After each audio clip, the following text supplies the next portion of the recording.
A service of KIBMradio.com, the Internet's home for an all old-time radio.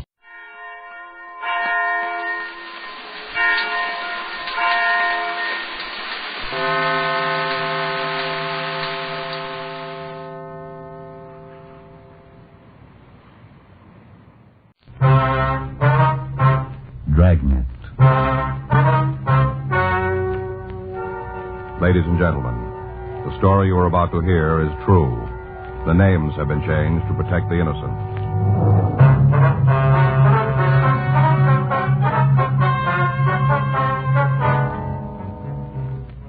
You're a detective sergeant. You're assigned the Bunko fugitive detail. A pawnbroker tells you he suspects a swindle. He isn't sure. Your job? Check it out.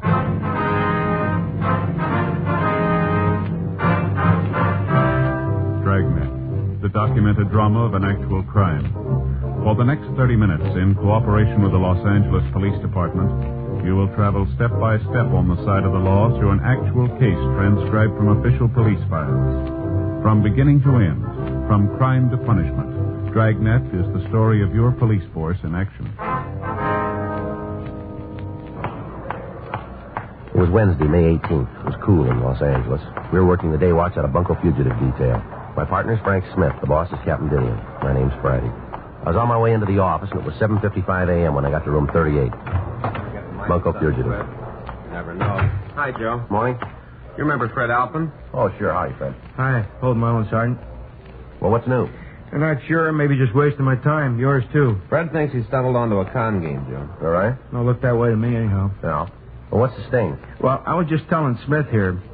Yeah. A fella came in last night, a little guy. He was kind of timid. Probably never been in a pawn shop before. At least he wasn't a steady. You know, I can spot them straight off. Yeah. Wanted to pawn a ring. Got a big green stone. Fancy setting. All gimmicked up, you know. Mm-hmm. Man's ring. Real fancy, though. Asked me what it was worth. What'd you tell him? Worth $20, maybe 25. Is that what you told him? You know I can't loan full value. You know that. Mm-hmm. I offered him $5. I would have gone up to 10 if he'd have pressed me. That's better than a lot of brokers would give. Did you take the 5? Are you kidding? He went all to pieces. Thought he was going to have a hemorrhage. Started calling me a crook. Said the ring was an emerald. Shouted, screamed all over the place. It's an emerald, he said. A $5,000 emerald. That hunk of glass. Are you sure you didn't make a mistake, Fred? No, I ask you, Sergeant. Would anybody try to pawn a 5G emerald with me, I ask you? Okay. Glass, that's what it was. Green glass. A nice setting, though. What do you think, Joe? Well, the old diamond switch, maybe. Could be. Sounds like the only difference is the color. You get his name, Fred? Yeah, I asked him. He just shouted and carried on, though. He wasn't making any sense at all. Got his license, though. Oh? Yeah, he was parked right in front of the place. Got the number when he drove off. Thought you might want it. Mm-hmm. I wrote it out. Put it in my pocket. It should be right here. Now, wait a minute. Oh, yeah, here it is. A match folder on the inside. You make it out all right? Yeah, I think so. We'll check it. Uh-huh. Might be a good idea if you got right on it, huh? What do you mean? Well, just before he left my place, he stopped all that carrying on. I think it sunk in what I told him about the ring being no good. Yeah. Got real quiet, you know, kind of like he was making up his mind about something. Yeah. Asked me to sell him a gun.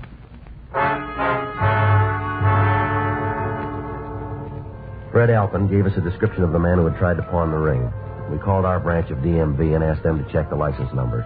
They came up with the information that the automobile bearing that license was registered in the name of Garfield Hunt at 221 North Selma Avenue, Hollywood. 9:03 a.m. Frank and I drove out to talk to him. Well, it sure is a clear day. Look at those hills, Joe. Well, I read in the paper you can see for 40 miles. Yeah, I bet. Morning. Who are you? What do you want? Is Mr. Hunt here? No. No, he's not here. Well, he lives here, doesn't he? Who are you? Oh, I'm sorry, ma'am. We're police officers. Police? That's right. This is my partner, Frank Smith. My name's Friday. Where is he? What's happened to him? Mind if we come inside? It'd be a little easier to talk. Oh, yes, of course. Oh, I forgot. Sofa's still made up. Slept down here last night, so I'd be near the phone. I thought he might call. Thought somebody'd call. Your husband didn't come home. Never happened before. Not in 37 years. Yes, ma'am. Just let me fold up that blanket so you Here, can sit give down. You a hand, man. Oh, thank you. You got any idea where your husband might have gone, Miss Hunt? No. No idea at all. What time did he leave? 9:35. Looked at the clock as he went out the door. Couldn't believe it. Not like Gar to go out that late. We're usually in bed by 10. Yes, ma'am. He promised me he'd only be gone now. Promised me he'd be back by 10:30 for sure. I see. Never heard a word from him after that, not a word. What do you suppose happened to him? We're sorry we don't know, Miss Hunt. Well, you must have some notion. Sorry, we don't. You said you wanted to talk to him. Just a few questions, routine. What about? Well, we'd rather talk to him. You notify the police that he's missing? No, I didn't know what to do. Figured you'd get in touch with me when you found him. Guess I wasn't thinking very good. Never happened before. Yes, ma'am. Are there any friends he might be staying with, relatives? We don't know anybody else from Los Angeles. I see. Just moved out here last winter from Kansas. Children are grown up, settled. Gar sold the business. We moved out here. Kansas winters can be pretty cold. Yes, ma'am. Is your husband retired? Yeah, he should be. He worked hard all his life. He deserves a rest. Had a little trouble with his heart last year. No, not a real attack. But the doctor told him to take it easy. Mm-hmm. Not Gar, though. Wasn't out here 2 months before he got all restless and fidgety. Just couldn't take it sitting around the house. Started up again. In business? Yes, sir. We had a tailor shop back in Kansas. Gar found a new business district opening up in the San Fernando Valley off Magnolia Boulevard. They were renting cheap, right at the beginning, wanted tenants. Mm-hmm. Didn't do much business at first, but things have been getting better. Gar's a good tailor. A lot more careful than most. Learned his trade young. The days when there were tailors. Yes, ma'am. You try to reach him there at the shop? I called last night 3 or 4 times. This morning, too. Nobody answered. That's it. You think you can find me? We'll do our best. I guess maybe I should have notified you last night. Yes, ma'am. I didn't know what to do. Thought you'd get in touch with me if something happened. Well, better to call us first. No, I guess so. Then it might not happen.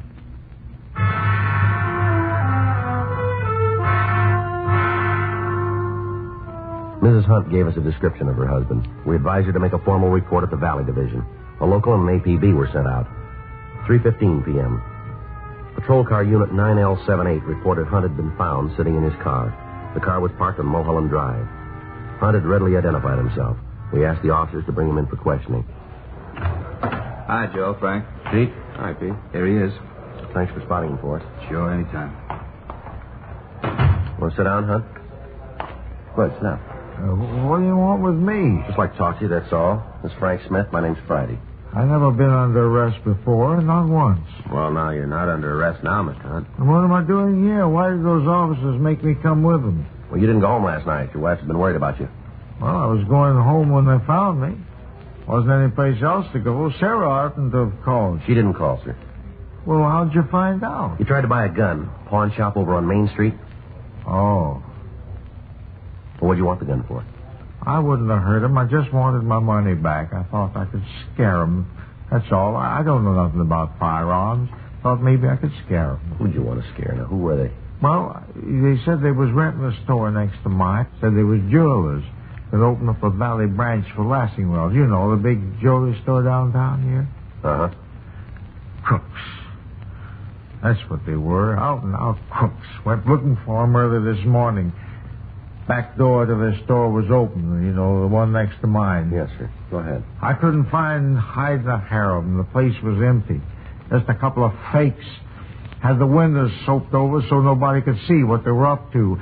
Pounding on some old boards, making me think that they was remodeling. Uh-huh. How much money did they get from you?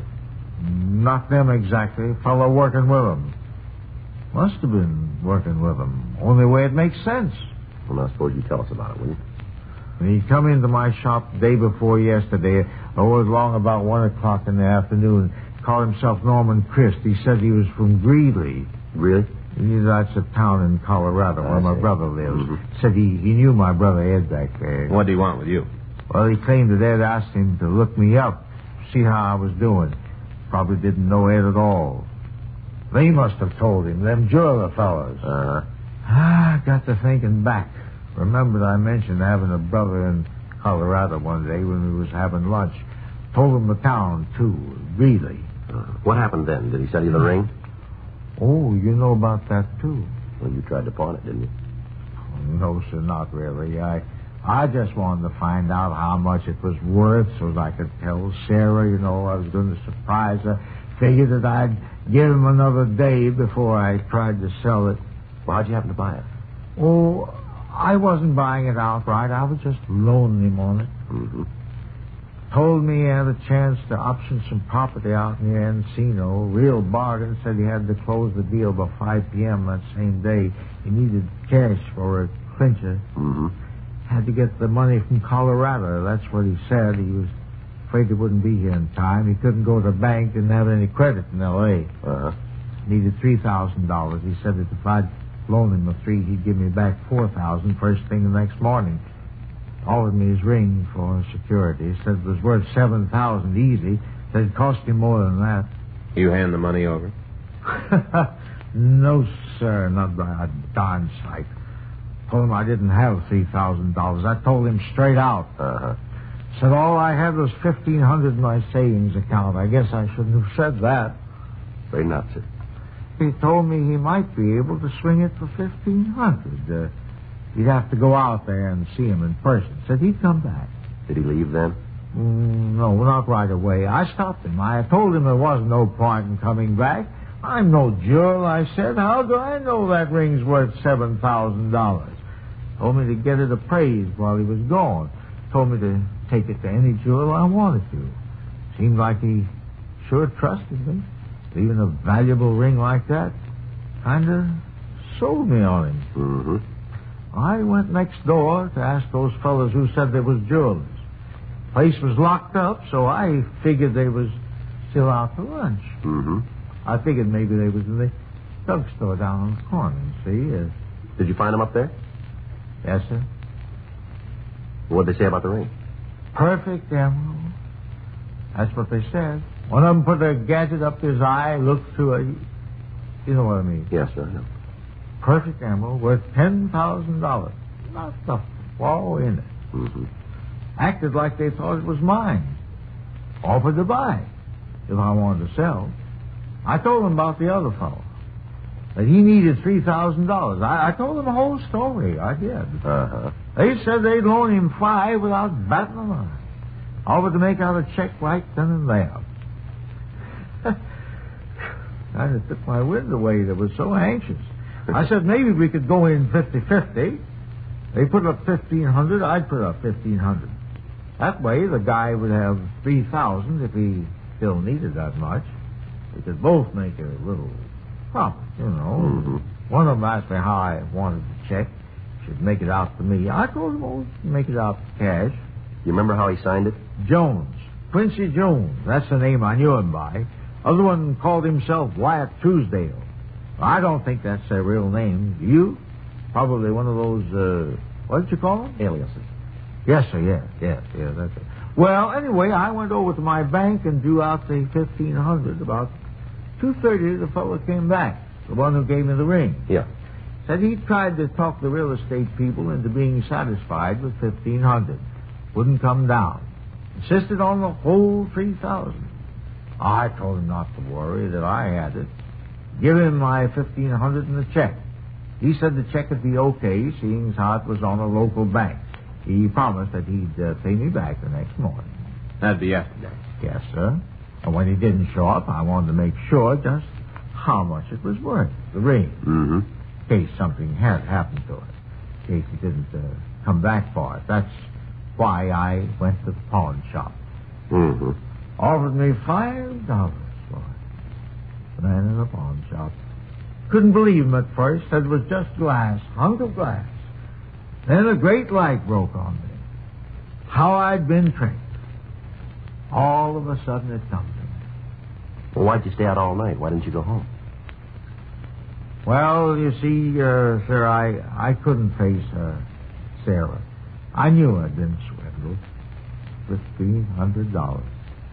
Every cent that we'd saved. Been married 37 years. It was Sarah's money, too. Mm-hmm. Not just because she's my wife. They helped earn it. Well, we'll try and get it back for you, Mr. Hunt.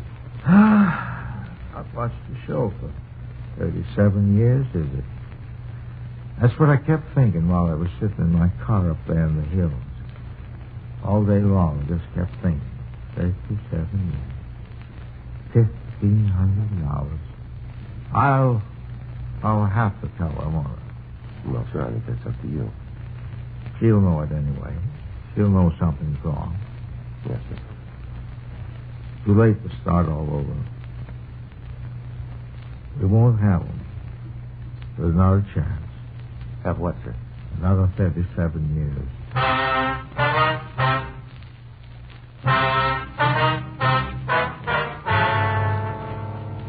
We continued to interview the victim, Garfield Hunt, and he gave us descriptions of the 3 suspects. The stats office came up with 24 possibles. We showed the mug books to Hunt. He identified 2 of the photographs, Ernest Wilcoxon and Paul Cleaver.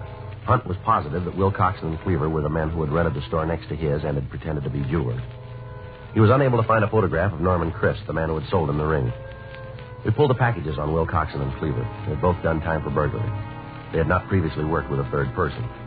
We called the Lassingwell Jewelry Company. They informed us that they were not opening a branch out in the valley. We checked with the owners of the building in which Hunt had his tailor shop. They told us the adjacent store had been rented on a weekly basis, and that the renters had said they intended to use the space for temporary storage. A local and an APB were sent out on all 3 suspects. 5:13 p.m. Using the information from their mama sheets, Frank and I began checking various places where Cleaver and Wilcoxon had been known to hang out.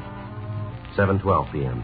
We went into the Black Parrot Bar on South Broadway, and we talked to the bartender. Not by them names, I don't know them. Well, maybe these pictures would help. How about it? Yeah, they come in here once in a while. Yeah, that's what we heard. Always come in together? As far as I know. Ever bring somebody with them? Tall, thin fella, about 30, blonde hair? No, just 2 of them. Never seen them with another guy. I see. What do you want them for? You know how we can turn them up? They ain't here now. We can wait. Won't be in tonight. How do you know? They got money. Well? Big roll. The red-headed one was in yesterday. Quincy Jones. That's what he told me his name was. Yeah. Been running a tab. He paid it up in full. I had plenty left over. Is that right? As long as they're carrying a roll, they don't come to my place. Head for them expensive joints, like out on the strip, places like that. When they've blown their loot, they come back to me and start running up another tab. I called them on it, but what can you do? This is where I get some of their bundles. Uh-huh. You know where they live? Around here somewheres. I couldn't pin it down for you. Who could? How bad you want to find out? What do you mean? It'll cost you a drink. You that thirsty? Not for me. The girl over there in the corner booth, the blonde. Oh, yeah. She knows him. Been out with him a couple of times. I've seen them leave together. All right. I was just kidding about that drink. It's on the house. For you guys and her, too. No, we don't want anything. And we'll pay for hers. It's up to you. Hi. Good evening, miss. You're new, aren't you? Yes, ma'am. Place could stand some new talent. Here, I'll move over. Thanks. Thank you. What's the matter with this side? We're police officers. How do you like that? Ma'am? Horoscope said I was going to meet somebody new today. In the morning paper? Mm-hmm. Didn't say it'd be cops. Oh, here you are, Craig. Where'd that come from? These guys. You shouldn't call them guys, Jake. Fellow buys a lady a drink, that makes him a gentleman. From these gentlemen, that's what you should say. Oh, sure. To your very good health, gentlemen. Now then, what can I do for you? I'm at your service. The bartender says these guys are friends of yours. Oh, I wouldn't say those pictures do them justice, but there is a resemblance. You know them, then? We've met. We weren't formally introduced, but we've met. Yeah, a lot of people in here. Not the best people in town, maybe. It's not the best bar in town, but it's convenient. I work down the street. Uh-huh. You know where these men live? Huh? Oh, you mean these 2 so-called friends of mine? Yeah. Am I? Well, Did you ever hear of the North Cross Arms Hotel? yeah. Well, I haven't been there with them, of course. I'm not sure that's their residence, but Quincy was carrying a hotel key, and one night it fell out of his pocket. I think that was the name on the tag, North Cross Arms. All right. Thank you. Well, thank you for the brandy. Don't mention it. All right, what do we owe you? 6 bits. She drinks good stuff. There you go. Keep the change. Looks like I got one decent break. That's so? Them paying their tab today before you pick them up. No, they didn't pay it. Huh? Who did? A man named Hunt.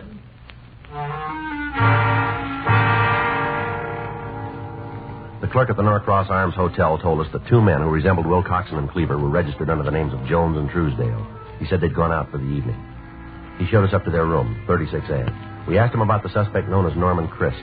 He told us he'd never seen anybody with Wilcoxon and Cleaver who answered Christ's description. 2:48 a.m. Wilcoxon and Cleaver returned to their room. We took them into custody and drove them down to the city hall for questioning. How many times you want to hear Until it? we get the truth.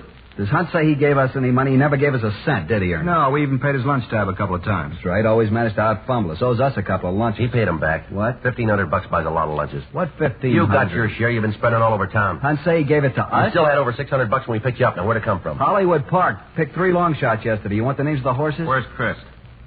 Told you before, never heard of him. Who is he? The guy you worked the game with. Never heard of him. You want to take this rap yourself? What rat? Why'd you rent that store out in the valley? Store? We showed him your mugshots, the man you rented it from. He made you. You want it in person? How about it? Guess they got us there, Ernie. Yeah. We were going to open up a bookie joint. Is that right? Yeah, we changed our minds, looked the situation over, decided it might get a little warm out in the valley, and cleared out. Bookie joint, huh? That's right. Not a jewelry store. What are you talking about? Us? Jewelers? Ernie and me? That's what you told Hunt. Nothing of the kind. Laid it on the line. Told him we were bookies. Just between us, he was kind of pleased about it. Likes to play the horses himself.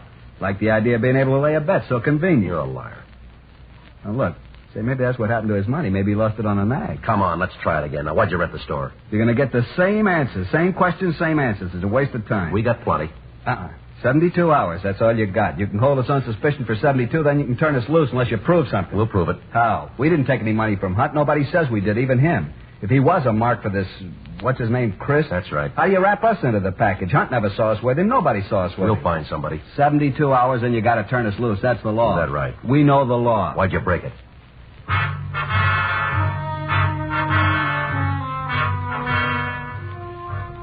We continued to question the suspects, but we were unable to break them down.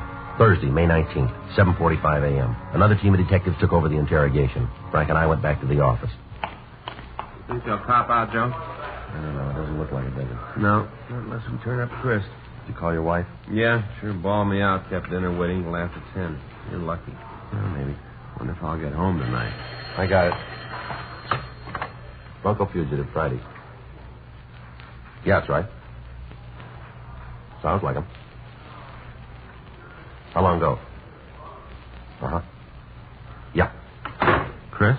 Fits the description. Smashed up a car on the Hollywood freeway. Georgia Street recognized him from our teletype. You able to talk? Died 10 minutes after they brought him in.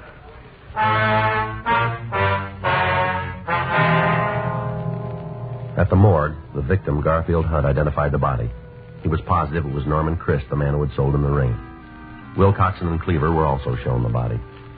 They denied it they'd ever seen Christ before.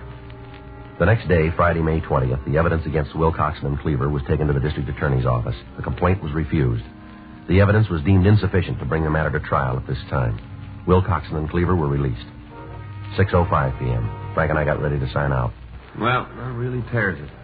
Sure does. The DA's office knows they're guilty. We know it and can't do a thing. Yep. I guess we've been wasting our time, Joe, just fanning the ball. Well, I'll tell you, we've spotted them, and they're going to stay spotted. Yeah. Next time they move in on a mark, we'll make it stick. It wouldn't be very smart of them to try it twice. They're not smart. Huh? They tried it once.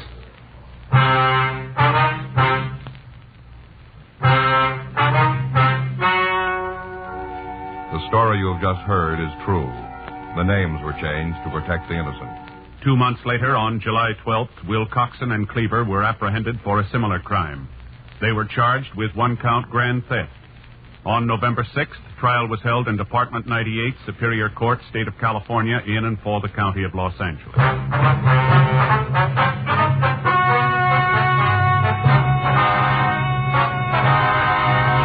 Ernest P. Wilcoxon and Paul Cleaver were found guilty of 1-count grand theft and were sentenced to a term prescribed by law. Grand theft is punishable by imprisonment in the county jail for a period of not less than 1 year, or for a period of from 1 to 10 years in the state penitentiary.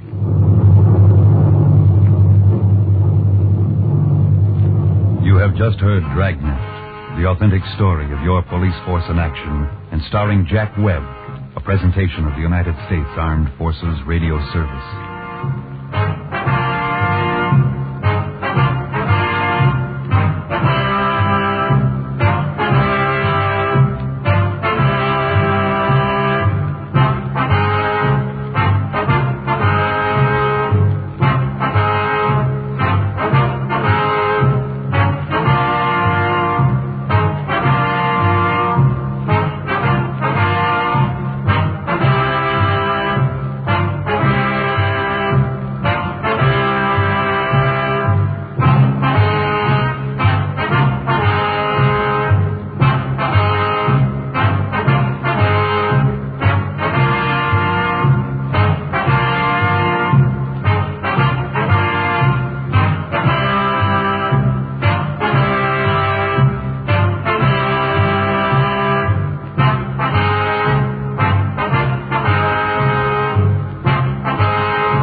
Regan. I work for Anthony J. Lyon, Detective Bureau.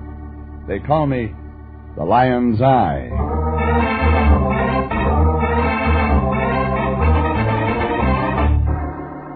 Sunday at 8:30, and CBS brings you Jeff Regan, Investigator, starring Frank Graham as Regan, with Frank Nelson as Anthony J. Lyon. So stand by for mystery and suspense and adventure in tonight's transcribed story. She's lovely, she's engaged, she eats soybeans.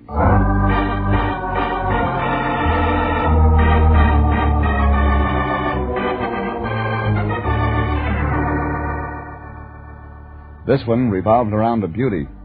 The kind that drives some men mad, some to murder. Her name, last week, was Miss Fireworks on the 4th. But she didn't have to worry about catching on fire. Everything was insured. But there was somebody that didn't like her in a bathing suit, and a big guy that shot skeet and never missed. But once.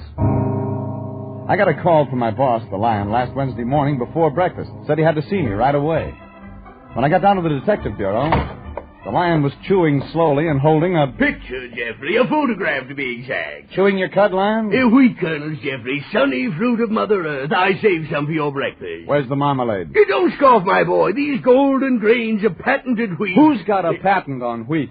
Steve Albright. And this isn't just any wheat. It's grown only in a sun-splashed acre of alluvial soil, watered by a gushing spring of...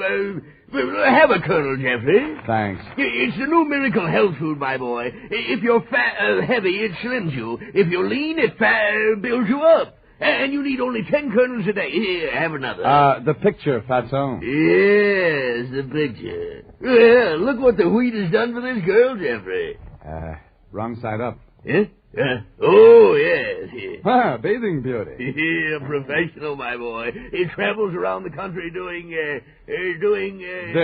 Yes. But there's trouble afoot, Jeffrey. This lovely girl is in some sort of danger. What kind? That's your job, my boy. You must find out. Our retainer of $150 says you do. Who's Steve Albright? Her manager. He left me these pictures of the girl, and when I asked how she managed to keep her figure... He produced a sack of wheat and said, chew slowly. Something like that. What's the girl's name? Name? I guess I forgot to ask. You're right. Doesn't make any matter. Where do I find the Steve Albright? Yeah, I have the address right here. Oh, you're improving. Here it is. Now, give me back my picture and get right out there. Mr. Albright said this girl is a very valuable property.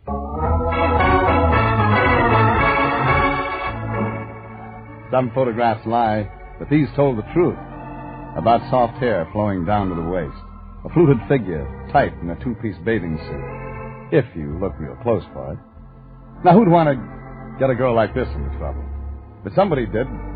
It was afternoon before I could contact Albright. His office was in a small white stucco building back of the Sunset Strip. No elevators. The directory said Steve Albright, Massive Enterprises Incorporated, Suite 3. I found it. The door said enter. I entered.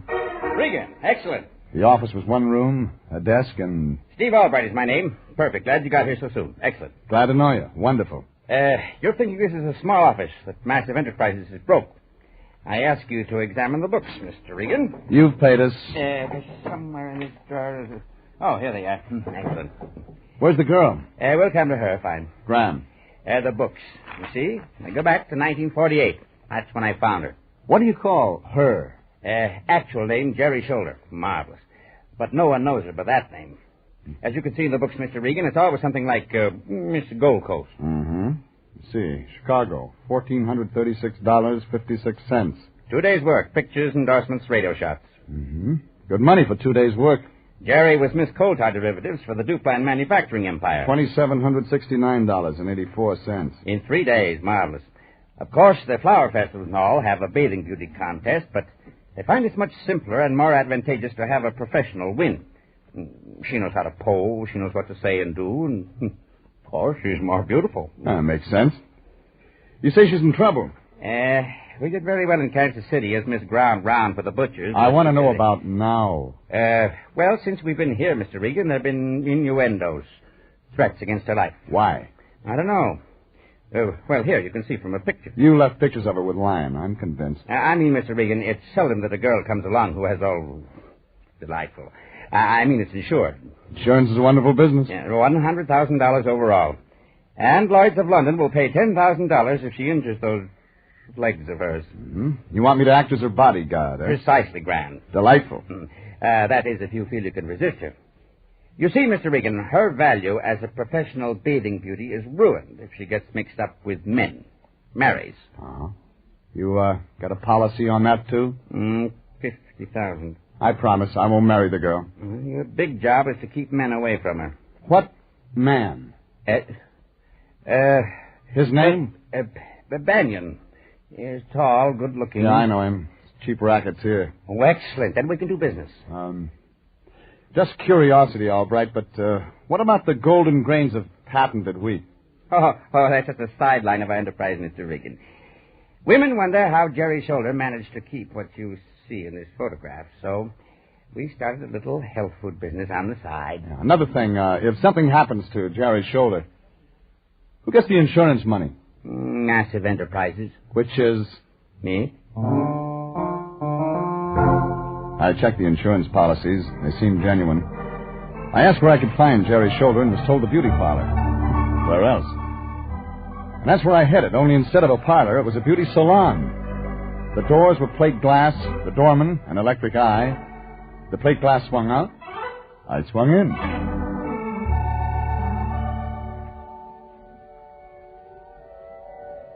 I sank into the deep rug like it was something alive.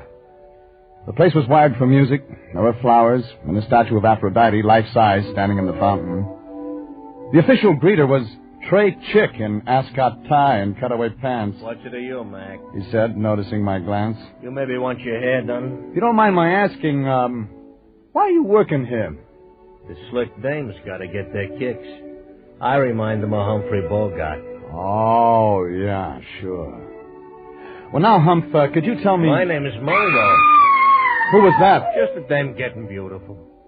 You was Aston? I'm looking for a girl named Jerry Shoulder. All right, wise guy. In here. Mr. Banyan will want to talk to you. The big guy rammed his shoulder into my stomach, then grabbed my arm and twisted it behind my back. He opened a door and shoved me into a room. He locked the door from the outside. There was another door, and it was locked, too. I looked around the room. It was like a medieval torture chamber. Weird racks and iron maidens connected to steam pipes. Metal rollers and headless horses. All to change nature's idea of what a woman should look like. I tried the door again. This time it opened. Only someone was coming in. She was young. She was lovely. She wore a bathing suit. Tall, deeply tanned brunette. Moving easily toward me on calendar legs. You want to see me? There's more? I'm Jerry Shoulder. I thought maybe. I don't get to meet men. I'm sorry you caught me looking like this. It's all right. You see, I just had my hair done and had to wrap it in a towel. Oh, yeah. Mungo tried to keep me out of here, but I persuaded him to let me come in. You wanted me for something? I'm your new bodyguard, lady. She's starting that again. Doesn't want you to get into trouble. Oh, you wouldn't let anything happen to me, would you, Mr. Regan? Oh, Mr. Regan, the lion's eye. Oh, I've heard of you. I've heard you're very good. On some things. Well, you mustn't pay too much attention to my manager. Your Mr. manager Regan. says you've been threatened. Oh, there must be some mistake. I've never been threatened in my life. Oh, pardon me while I climb up on my horse. Huh? Oh. There. Yeah. No, don't leave, Mr. Regan. Stay right here. Time for my exercise. Do you have any idea who might want to do you bodily harm? I just love exercise, Mr. Regan. Yeah, sure. Could it be a man named Banyan? Mr. Regan, you've got to help me get out of this place. You man, come here. There was a woman standing in the doorway. There was a gun in her hand. I know how to use this. Get away from her. She motioned me toward the door. I obliged. Then we were in the hall, and I noticed the woman was holding the gun awkwardly. The safety was on. You men are all alike. Yeah, they saw me. Now, give me the gun. You stay away from Jerry. The gun. I'll just put it back in my purse, but you stay away from Jerry now. The woman dropped the gun into her purse. She wore a plain, hugging jersey dress. Gray hair in a bun at the back of her head. The kind of a woman you see in bars. Late. Alone. We've got to keep men away from Jerry. I'm sorry if I frightened you. Don't tell me you're a private eye. No. I'm Martha, Jerry's wardrobe mistress. I keep her bathing suits in cool, dry places. They're latex, you know. Do you know a man named Albright? Well, sure, that's Jerry's manager. He's the one that told me to protect Jerry, keep the men away. Well, then why didn't you do it? The way she came walking in, anybody could have got to her. I was busy for a moment in the back, looking for a cool, dry place. Did Jerry know a small-time racketeer named Banyan? Well, if she does, I don't know about it. And I'm with her constantly. Yeah, like today. Oh, I'll bet you're Jeff Regan. Yeah, so Albright told you I was on the case. He huh? tells me everything, Mr. Regan. Mm-hmm. Well, maybe he can tell you why Jerry didn't follow us out into the hall. It does seem strange. We better take a look in that room. Jerry's shoulder was gone. Out the other door. But we still had a catch. Standing in the middle of the 17th century chamber of mechanical horrors was a 20th century mess. The ape in ascot tie and pearl buttons, only now his clothes were torn, his face scratched and bleeding. All right, where's the girl? I was only trying to help. Wake up, will you? Where is she? Mr. Banyan, he said... Banyan again. Keep her safe from guys. Snap out of it, will you? I couldn't hit his girl. I tried to hold her. She hit me, scratched me. Is she still in the building? She even screamed at me, but I couldn't hit his girl. Banyan, sure. And I know where to find him.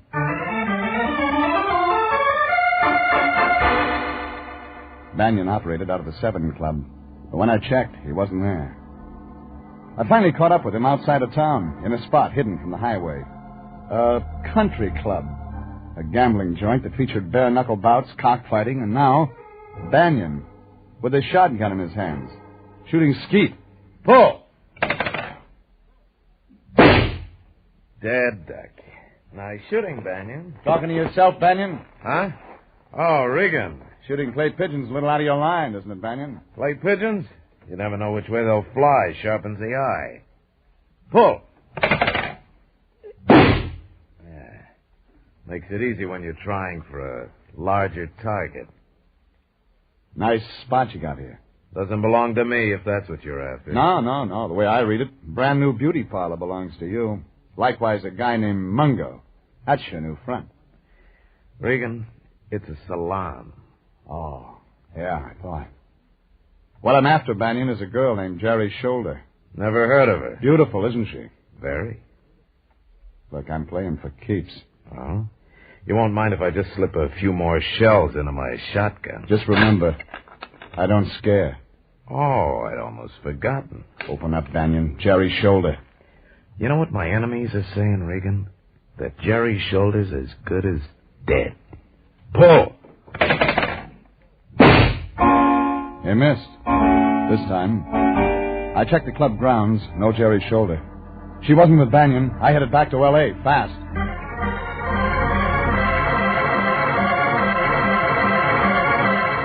It was late when I reached L.A. I had to get the line. I phoned him at his apartment. Nobody home. I called again 15 minutes later. Still no answer. I was getting worried. I went to his apartment. He wasn't there. I checked with the janitor. He told me the line was on the roof. That's where I found him. In bed. Lion. Hey, Lion. I'm Detective... Oh, it's you, Jeffrey. Why the Boy Scouting on the roof? I'm sleeping in nature's own clean, sweet air. My boy. I moved my cot up here just this evening. Look, Lion. You're sleeping under the stars, just as Mother Nature intended. Lion, If Mr. Albright says my shoulder sleeps out even when it's raw, it's part of their health plan. Look at me, Jeffrey. I'm thinner already. You know, I've only had 8 kernels of the patented wheat today instead of 10. I did without dessert. Listen, Fatso, I'm heading for Jerry Shoulder's hotel. I want you to check on Banyan. You that low criminal? Find out where he's been the last few days, how he's been spending his time, everything. Keep an eye on him. Oh, all right, Jeffrey, if you insist. I insist. Do you think you'll find Miss Shoulder at a hotel? Maybe. If she's alive.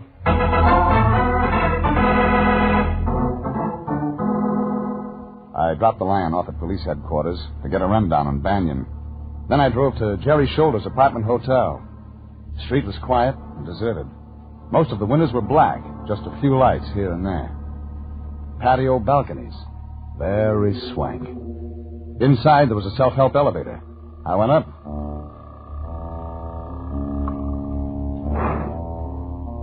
The elevator opened onto a long corridor. A small night light down at the end. The room was 306. I was almost at the door when the door banged open, and coming at me fast was that mug from the beauty parlor, Mungo. Out of my way. No, brother, not this time. My fist found his stomach as soft as pie. He doubled and fell. I jumped over him and ran into the apartment. The lights were on. The living room was empty. I tried the bedroom. The light was on in there, too, glaring white on what I didn't want to see. There was a body lying across the bed. Not Jerry Shoulder. A man's body, a bullet through his chest. The dead man was Steve Albright. The ripped sheet that covered him was stained purple.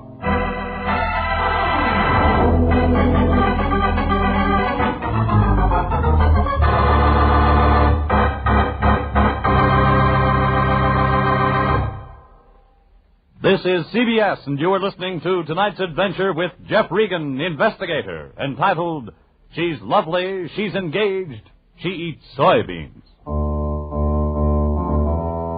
Steve Albright was dead in Jerry Shoulder's apartment. A bullet hole in his chest.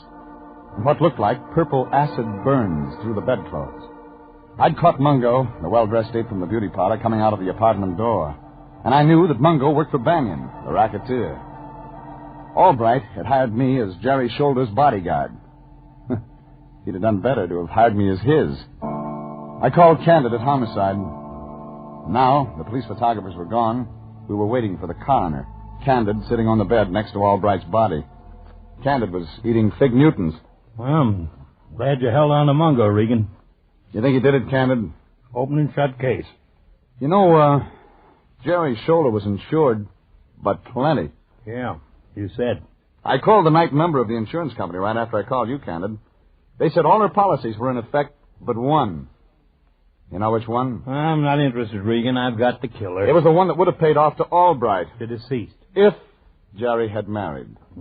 That policy lapsed a month ago. Well, my insurance is always lapsing. Yeah, well, this one lapsed because Albright married Jerry Shoulder himself. What? The company wouldn't pay on that. And Albright couldn't let it out because there's no such thing as a married bathing beauty. So Mungo was nuts about the dame. She gives him the come on. He finds out about her being married, comes up here and...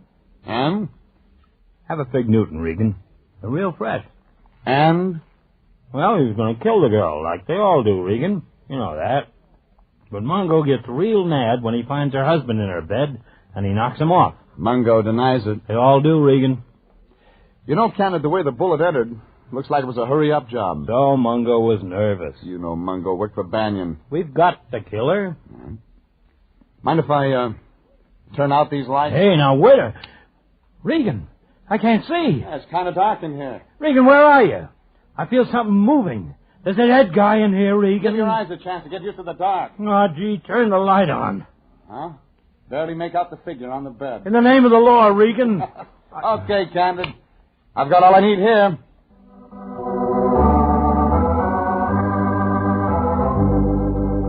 I left Candid and the dead man and headed for my car. But I saw something across the street that stopped me. A long black convertible with the top up. Over the wheel, I could see a face. Banyan. I ran across the street, grabbed the door handle just as the car started to move, opened it, and pulled the handbrake. Take it easy, Regan. You're liable to get hurt. Are you waiting for someone, Banyan? What I do is my business. Been up to Jerry's apartment tonight, Banyan? Cops having a ball over there, Regan? Yeah, real party. They're serving refreshments. Fig Newtons. I stopped laughing in 29. Maybe you've been in the building. Just got out. You were leaving without saying goodbye. Where's Jerry's shoulder, Regan? Let's look in your car trunk. If anything happened to that girl, I'm holding you responsible. Put that gun away. She's the only clean, decent thing I've ever had in my life. Something a peeper like you wouldn't understand. Try me. Jerry's shoulder and I are engaged to be married. You'll have to stand in line. Yeah? Quitting the racket. Sure, at first I was just playing around with Jerry, but then I found she was... different. A decent dame. You've known Jerry's shoulder how long, Banyan? 3 weeks? Ever since she's been in town. Yeah, maybe 3 weeks. How'd you meet her? I answered a lonely heart's ad. Look, Banyan, I know you started that beauty shop front so you could meet Jerry there. Or have her brought there so you could be nearer. Oh, let's stop fishing. Sorry, time's running out, Banyan. I gotta give it to you straight. Jerry Shoulder was married to Steve Albright. What? Why, you lying. Somebody's been killed in Jerry Shoulder's bed, and it looks like it might be a hubby. Maybe you better go take a look. Banyan ran upstairs, but I didn't have time to wait for his reaction. I had an appointment at Massive Enterprises.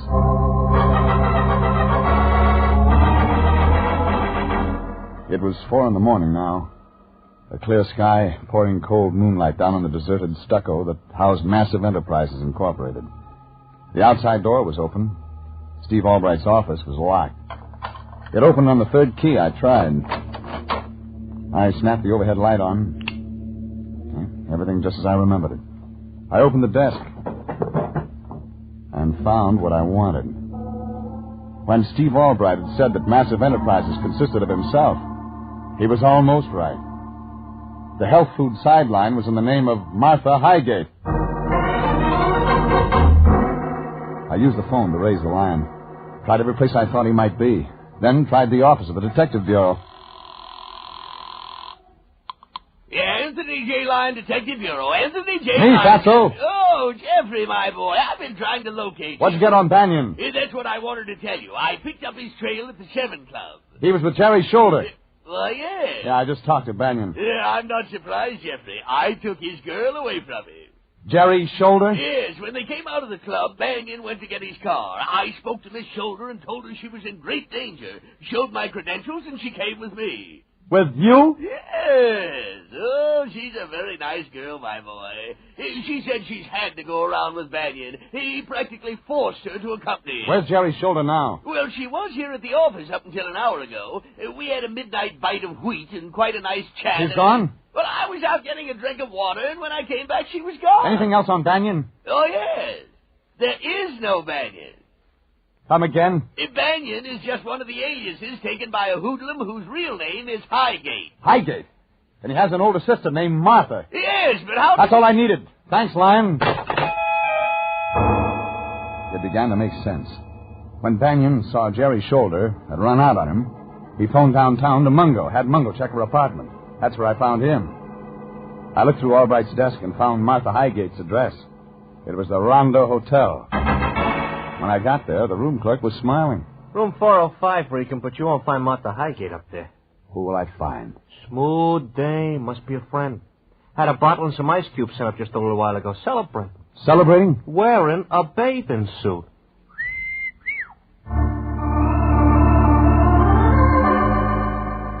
I went upstairs and knocked on the door. I waited. Then I felt the knob turn in my hand. The door opened. And there, in a tight-fitting bathing suit, stood... Oh, come in, Mr. Regan. Hey, wait a minute. You're not Jerry Shoulder. Come in, Mr. Regan. The room was dim, in pink light. There was a rosy globe hanging down from the ceiling. A phonograph was playing. And the woman was the bathing beauty's wardrobe mistress, Martha Highgate. Drink, Mr. Regan? No, thanks, lady. Oh, don't you like me? Just a little. I'll like you more after we talk. Do you like me in this light? See, I kept my figure young, Mr. Regan. You can't cheat Father Time with a pink light, lady. My hair looks almost black, if you don't stand too close. It's long, Mr. Regan. You even had the bellboy fooled with that bathing suit and your hair down, Martha. I'm Jerry Shoulder now. It'll take more than wishing to give you what she has, lady. Maybe a little drink will improve your eyesight. No one's eyesight's too good in a darkened bedroom, Martha. Bedroom? You loved Steve Albright, didn't you, Martha? Love Steve? Oh, sure, and he loves me. Yeah, he did all right by you, too. Made you part of Massive Enterprises, gave you a cut of the profits. But that wasn't enough. You wanted him. I've got him. Oh, no, lady. Somebody's got him now, but not you. Not Jerry Shoulder. Steve Albright is dead. Dead? One thing, lady, you didn't know that Steve and Jerry were married. Stephen? Jerry? Yeah, you should have turned that bedroom light on before you threw that acid. What do you mean? Jerry was on a date tonight with your brother. No. You killed Steve Albright, her husband. Steve? You made certain with a gun. But you couldn't stand the thought of Jerry Shoulder looking beautiful even in death. So you used acid, too. I can use this gun again, Mr. Regan. Oh, no, you won't use it again, Martha. You're a one-time gal. You won't kill again. Don't try me. Give me that gun, Martha. Stand back. Give it to me. All right. The muzzle blast was hot on my face. But Martha was still a poor hand with a gun. The bullet went wild, and I had her by the arms tight. Get your hands off her, Regan. Banyan. Oh, honey, I knew you'd come. I knew you wouldn't let me take him. All right, give me the gun, Regan. One inside your coat, too. That's right. You won't get away with this, Banyan. What's Regan doing here, sis? Shoot him. Kill him, honey. What's Regan doing in your room? Well, he was going to take me in for killing Steve Albright. But now you won't let him. You won't let him, will you, honey? Why the bathing suit? She went up there to kill Jerry's shoulder, Banyan. Why the bathing suit? I'm as beautiful as she is. Jealousy, Banyan. Your sister wanted Steve, but he fell for Jerry. How about it, sis? I wish now they'd been together tonight. I didn't know they were married. I'd have killed both of them. That's why I threw Jerry at you, honey. You wanted her, and I wanted to get rid of her. Oh, gee, I'm glad you showed up, honey. No, come on, kill Regan. Come on, shoot Regan. No. That's not the way it's going to be. All right, Regan, here's your gun. What? Thanks, Banyan. What are you doing? You're my brother. You can't do that. You can't turn me in. You don't need to worry about Martha, Regan. No, I can't. So Jerry was married. Well, all that's over for me. But you tried to kill her, Martha. So I'm turning you in myself. No, you can't. That'll hurt me. You're my brother. Yes, The woman in the bathing brother. suit, flattered by the rosy light, allowed her brother to take her by the arm and lead her from the room.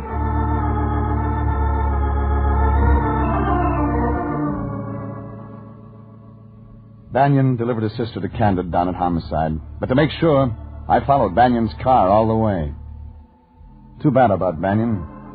Jerry was the only good thing that ever happened to him in his life. But it happened too late. Anyway, Candid finally found the scared Jerry's shoulder, released Banyan's sidekick, Mungo, and that put a period. It was 10 in the morning when I checked in at the office.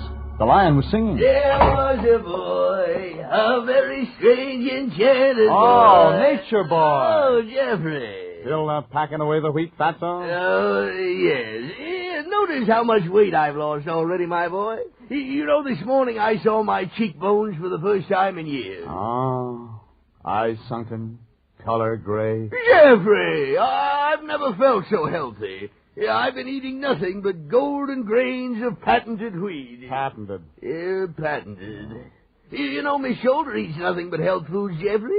Last night she recommended a health food restaurant where we might have lunch. The Grated Garbanzo Grotto. Fine. It serves nothing but the finest dried soybeans. Good. Yes. Raw cabbage. Delicious. Delicious. Choice beech bark. Yummy. Yummy. Yeah, I knew you weren't touching any other kind of food. Oh, health foods, Jeffrey. Nature's boon to mankind. That's why I turned down the invitation for you. Moated mango. Invitation? What invitation? Of course, I'm going. You're going where? Candid's barbecue out at his place. You were invited, but I knew you wouldn't be interested. Barbecue? No, you wouldn't want hot buttered corn. Corn? Rich Caesar salad. Salad. Mounds of golden brown French fried potatoes. Oh. Steaks 4 inches thick. So long, Lion. Jeffrey, wait for me!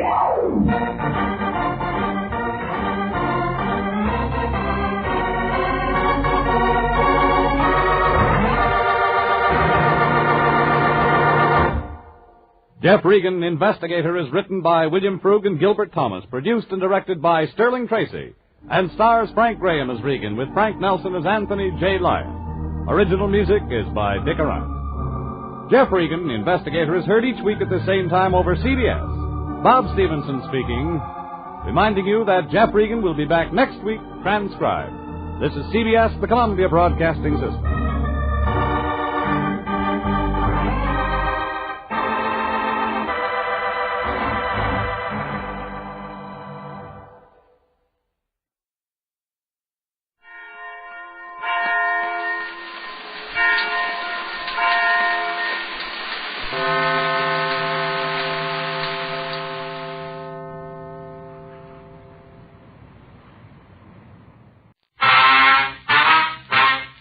Dragnet.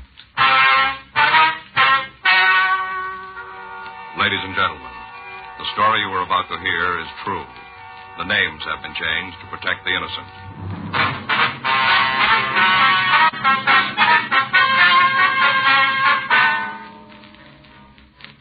You're a detective sergeant. You're assigned to robbery detail. You get a call that a well-dressed man has held up a diamond merchant. He's escaped into the crowded streets of your city. Your job, get him.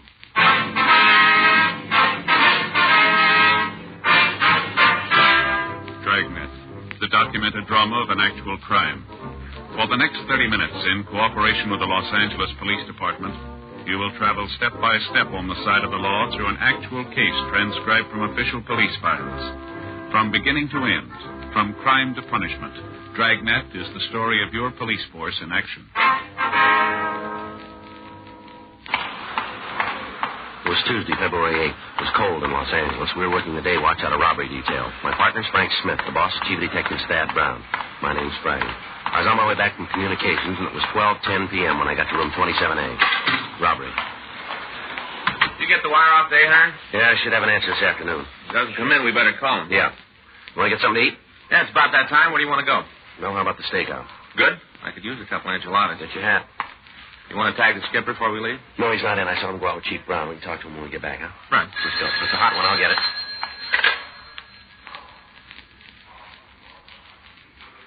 Sauce? Yeah, diamond merchant just hit for a load of unset diamonds. Big score? He'll buy a group of enchiladas. Huh? $80,000 worth.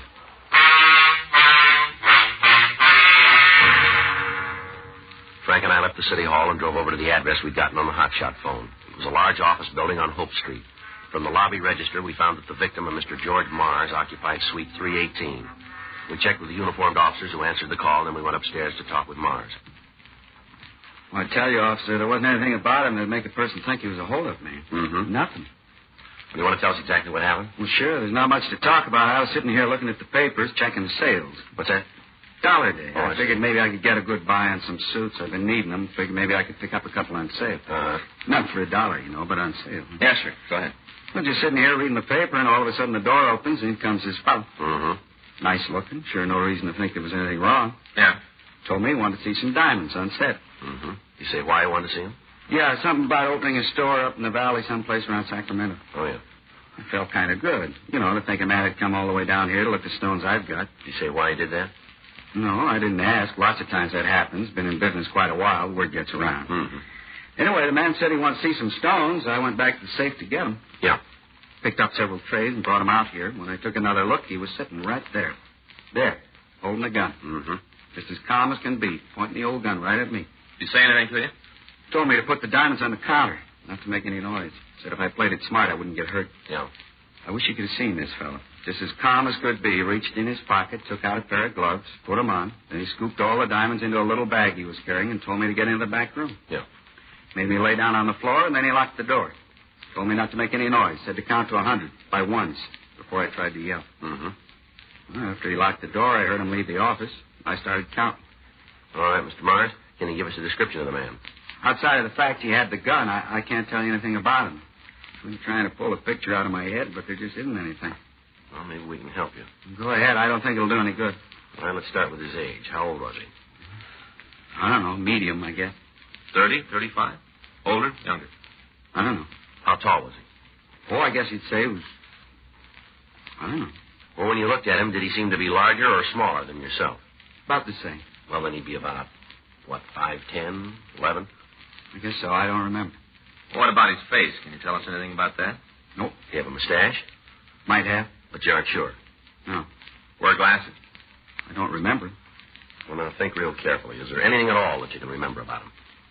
Yeah, but it's kind of silly. Well, what is it? When I came back with the diamonds and he was holding the gun, I noticed his hands. Yes? His fingernails were manicured. Yeah? Yeah, real clean and with some kind of polish on them. You know what I mean? Yeah, I think so. Like that? Mm-hmm. I'll check with the fellows outside, Joe. Maybe they came up with something. Okay. Mr. Smith? Yes, sir?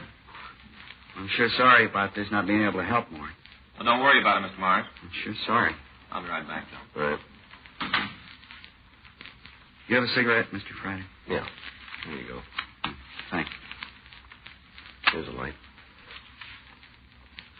I got it. This kind of thing happen to you often? How do you mean?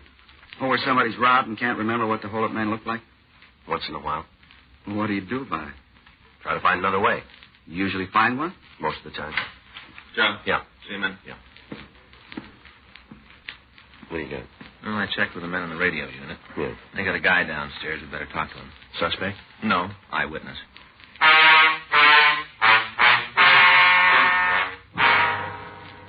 Frank and I went down to the lobby of the building, and we met with the uniformed officers who'd answered the call. They introduced us to Stanley Markin. Markin said he'd seen the holdup man. And I did. Saw him plain as anything. When was that, sir? Yeah? Must have been right after he held up old Mars. Where'd you see him? All right outside the office, right in front of the door, practically. Mm-hmm. On the way to my place, and this man come out of Mars. Roaring. Mm-hmm. Yeah. So I opened the door, and bam, right into me, like to knock me down. Really roaring. Mm-hmm. Had this little black leash, you know, about this big. Mm-hmm. Yeah, oh, yeah. Had a death grip on it. Well, did you get a good look at the man? Closer than I am to you, run right into me. Thought sure I was going to end up on the floor. Yeah. Can you give us a description? Sure. What do you want to know? What do you look like? Nothing special, just a run-of-the-mill crook. Seen one, seen them all. Okay. How old was he? Oh, guess about 28, maybe 30, around in there. How tall? Like you. He'd be about 6 feet. Well, that's what you are? Yes, sir, pretty close. Yeah. How was he built? Medium. Didn't seem to have a lot of beef, just average. Uh-huh. How was he dressed? Had a gray suit on, dark gray, little red pattern going through it. Single or double-breasted? Single. Uh-huh. What color shirt? White, blue tie. One of them new ones, you know, little thin kinds, you know, little bitty knot. Had one of them bar things through the collar, holes in, you know. Uh-huh. Square ends. What's that? On the bar. Square ends, not round like most of them. Square, I see. Was he wearing a hat? Yeah. Blue Humber, dark. Had it kind of down over one eye. Looked real rakish, like a spy. Mm-hmm. Was he clean-shaven? Yeah. How do you mean? Did he have a mustache? No, didn't. Was he wearing glasses? Not that I saw. Might have had them, but he wasn't wearing them. Did he say anything to you? Not a peep. He just wham, and then he took off. Made me real mad. Guy almost knocks you down, then doesn't even say he's sorry. Uh-huh. He took off, and when I thought about it, I went after him. Did you see if he was carrying a gun? I just told you I went after him. Yes, sir. I'm not a coward, but I ain't no fool either. I'd have seen a gun, I wouldn't have gone near him. Yes, sir. Guy didn't even wait for the elevator. Just run off the stairs. Fire exit, you know. Yeah. Down 3 stories. All the way by stairs. Tell you, it almost got me, but I was so sore about being run into, and then no apology, just nothing. I went after him. Yes. We got to the lobby, and he went out on the street. Thought I had him sure there. Place was all crowded. The dollar day, you know. Yeah, we know. Didn't think he'd be able to run far with all them people. Mm-hmm. He didn't. What's that? He didn't run very far. Only to the curb, and he jumped in a taxi. Yeah. Cab took off. I tried to get there before it left, but didn't make it. Too many crowds. Mm-hmm. I got the number of the cab he took, got it written down in my office. Can we go up and get it? Sure. Scientifics come out yet? What's that?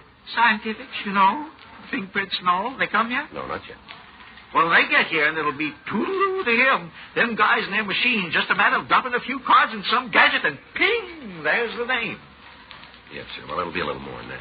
Yeah, that's what you think. Soon as the scientifics get here, have them come and see me, first thing.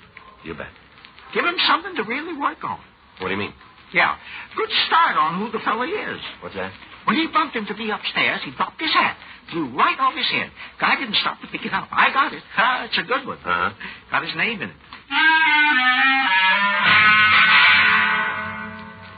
12:32 p.m. The crew from the crime lab arrived and started their investigation of the office where the robbery had taken place. Frank and I got the description of the thief out, and then we started to check on the cab number. The suspect's hat was turned over to the crime lab. When Frank and I looked at it, we found the initials TR on the inner band and the name of a men's store in Las Vegas, Nevada. Lieutenant Lee Jones said they'd run a check on it for us. The stats office started a run on the M.O. and the description. Both the victim and Stanley Markin were taken to the city hall to look through the mug books for a possible identification. At 1:26 p.m., we obtained the name of the cab driver who picked up the suspect. The company told us that his regular stand was at the corner of 6th and Broadway. When we got there, the driver was out on the call. We waited until 2:14 p.m. when he returned. Yeah, I remember him. Picked him up in front of the Jerks building. That's right. Now, can you tell us where you took him? Not right off. It should be on the way bill, though. Would you check for it? Sure, just a minute. I'll get it.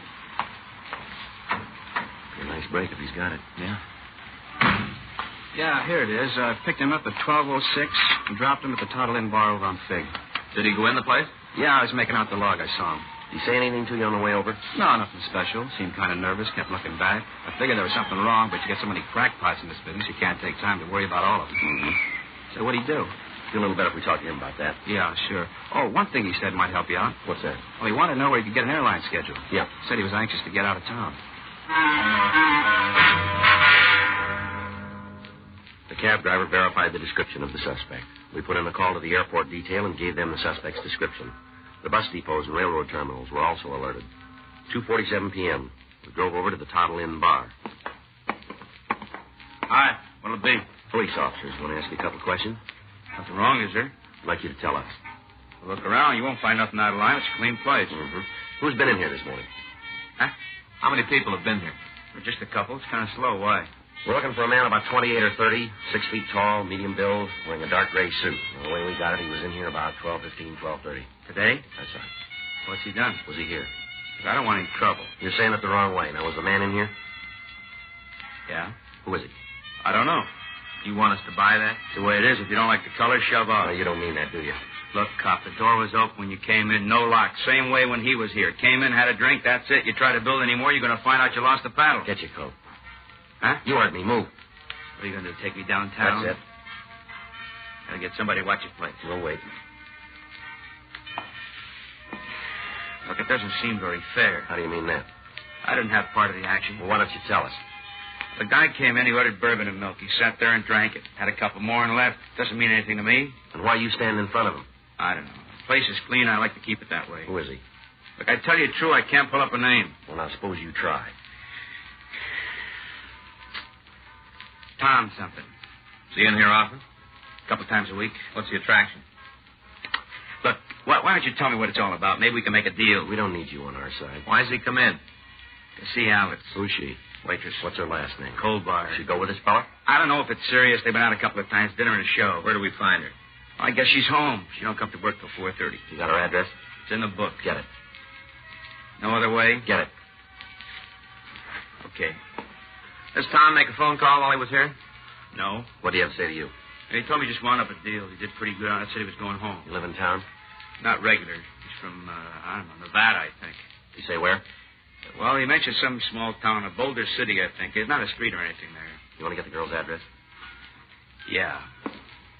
I hope you understand about before. What do you mean? Why I wouldn't go with you from the front. Tell us. Well, it's Alice. Yeah. She'd be in real trouble if it got out she was seeing Tom. Why? I don't think her husband would go for her.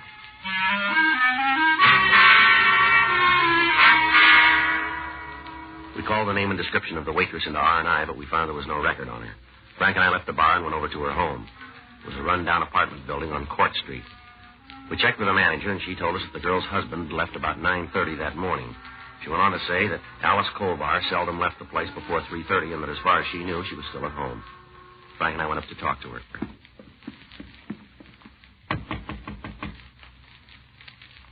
Probably asleep, huh? Mm-hmm.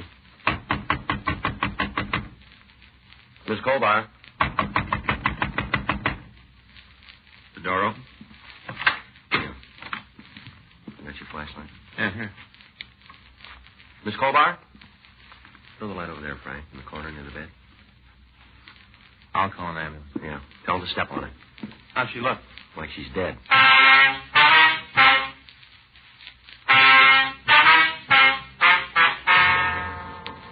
From the appearance of the room, there'd been a fight. Furniture was overturned, lamps were broken, several bottles had apparently been smashed against the walls. The body of Alice Colbar was lying on the floor near the bed. Her face was buried in the pillows as if she'd used it to ward off additional blows from her attacker. An ambulance crew arrived, and she was removed to Georgia Street Receiving Hospital for treatment. A thorough search of the room failed to turn up anything to lead to the identity of the person who'd beaten her. We talked to the landlady again, and we found that Irvin Colbar, the victim's husband, was employed at a golf driving range out in the valley. We checked the name and description through the record section, and we found that he had one arrest for drunk driving. He'd been fined and placed on probation. 4:26 p.m. Frank and I drove out to talk to him. I knew you'd be here. Is that right? How's that? Pretty rough. I don't know. Just all of a sudden there was a beef, and I hit her. With what? My hands. What started the argument? Tom. Who's he? Friend of Alice's. You know his last name? No, I never even met him. All right, tell us about it, will you? What you don't know already? Everybody else does. Go ahead. Been going together for a couple of months.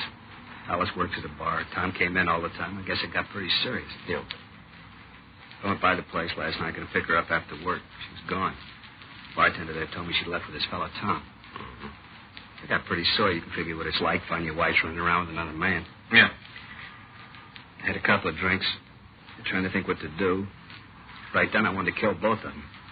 A couple of guys in the bar tried to calm me down. I guess I got pretty loaded. One of them took me to his place. I spent the night there. Mm-hmm. Woke up this morning, went home. Now, you got to believe me, I wasn't real sore anymore. Mad, yeah, but not so I was going to do anything. Mm-hmm. Alice was asleep when I got there. I woke her up, told her I knew all about her and Tom. Yeah. Kind of thought she'd be sorry, say she was wrong, something like that. Uh-huh. She wasn't. Told me how her and Tom were in love and that she wanted a divorce so they could get married. Tried to talk to her, tell her how I loved her. Didn't do any good. She said we were all through for me to pack my things and get out. I guess that's when I hit her. I don't know. All of a sudden I wanted to smash her. That's all there is. You ever met this Tom? No. How about the other guys in the bar? They know him? To talk to. I think that's about it. Any idea where he lived? No. Tried to find out last night. None of the people around the place know. If I found out, I'd kill him. All right, you better get your coat. Yeah. What are they going to do to me? That's not up to us. I didn't kill her, though, huh? She's still in a critical condition. Guess it doesn't make a difference anyway. We only been married a couple of years. Won't be much without her. Never figured it'd end up like this. Mm-hmm. I really loved her. Done anything in the world to make her happy. How do you answer it? What's that? Why she did it. I wouldn't know. I asked her. She wouldn't tell me. Just said it was over. She wouldn't give me one reason. All right, come on, let's go. Can I see her? We'll check on it. I want to ask her, find out why. Maybe she'll tell me now. Yeah, if she can hear you.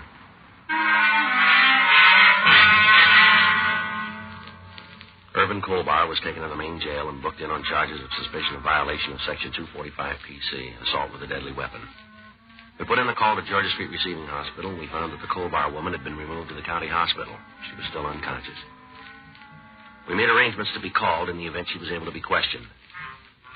6:45 p.m. We talked to Lieutenant Lee Jones. He told us that the lab had been unable to come up with any useful information at the scene of the crime. He said that they'd identified the manufacturer of the hat that the suspect had worn, and they gave us their local address. He went on to say, however, that hairs found on the lining of the hat would act as corroborative evidence if the suspect were apprehended. We put in a call to the hat company, but we found that their offices were closed. We contacted the Las Vegas Police Department and asked them to check on the store who'd sold the garment. We gave them a complete description of the suspect and the initials TR with the possible first name of Tom. They said they'd call back the next morning with whatever information they could obtain. Wednesday, February 9th, we got word from County Hospital that Mrs. Alice Colbar had died in her sleep without regaining consciousness. The case was turned over to homicide officers for completion. Additional teams of men were sent out to the bar where she was employed in an effort to find some trace of the missing suspect. 11:15 a.m. Robert Smith. Yeah. Yeah, I'm the one to talk to you. Mm-hmm. Yeah, what'd they say? Yeah. How many? Uh-huh. It looks pretty good, huh? What about a record? Yeah. Okay. 1864? 54? Right. Yeah, I got it. Yeah. We'll let you know. Thanks for the help. Bye.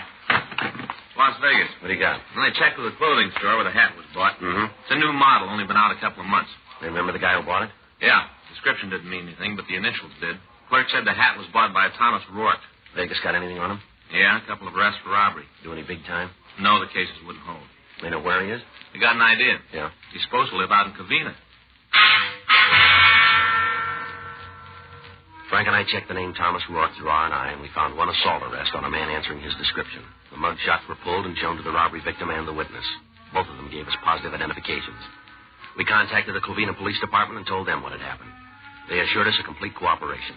Along with Officers J.J. O'Donnell and Sergeant Jim Austin, Frank and I left the office to take the suspect into custody. We met with officers from the Covina PD, and we drove to 1854 Eldred Avenue. It was a small redwood house set well back on the lot. In the driveway was a late-model Plymouth coupe. From the street, there was no sign of life. The shades were drawn, and the front porch was covered with advertising newspapers. While O'Donnell and Austin covered the rear of the house, Frank and I went up to the front door. You all set? Yeah.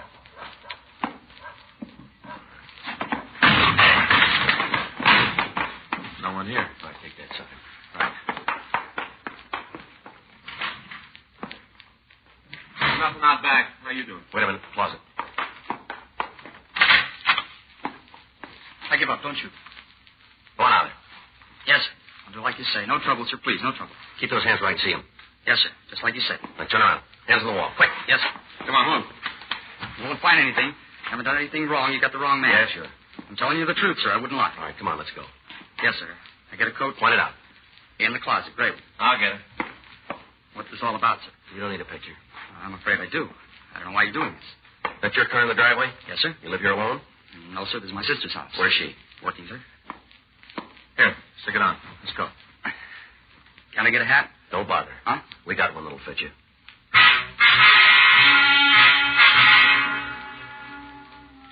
The suspect was taken to the city hall and questioned. For an hour, he maintained that he didn't know anything about the diamond robbery. While Frank and I were talking to him, the other officers were making a thorough search of his sister's house and her grounds. 3:15 p.m., we got word that the diamonds had been found in the backyard of the place. When he was confronted with this information, the suspect made a full confession. 6:08 p.m.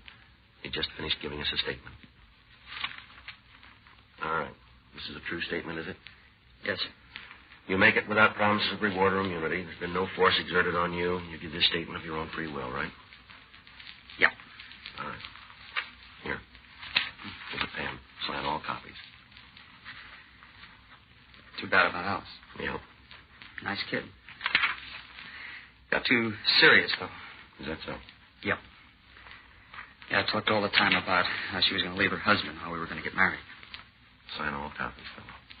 Yeah. You missed one here. Get this one here. She knew I was going back to Nevada. Wanted me to take her. Mm-hmm. Silly. Yeah. Nothing between us. A little flirtation. You know, something to kill time. She didn't mean anything to me, nothing at all. Want to give me that pen? Yeah. I wouldn't have married her on a bet. I'll tell you that for true. Mm-hmm. She didn't mean a thing to me. You ought to believe it. Look, fella, you don't have to convince us. Huh? We'll let you talk to her husband.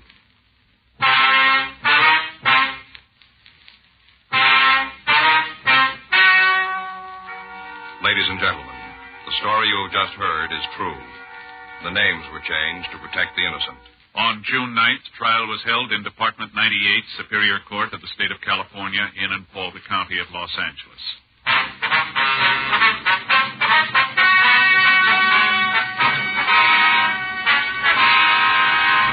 Thomas Emery Rourke was tried and convicted of robbery in the first degree and received sentence as prescribed by law. Robbery in the first degree is punishable by imprisonment in the state penitentiary for a period of not less than 5 years. Irvin Franklin Colbar was tried and convicted of murder in the second degree and was sentenced to the state penitentiary for a period of from 5 years to life.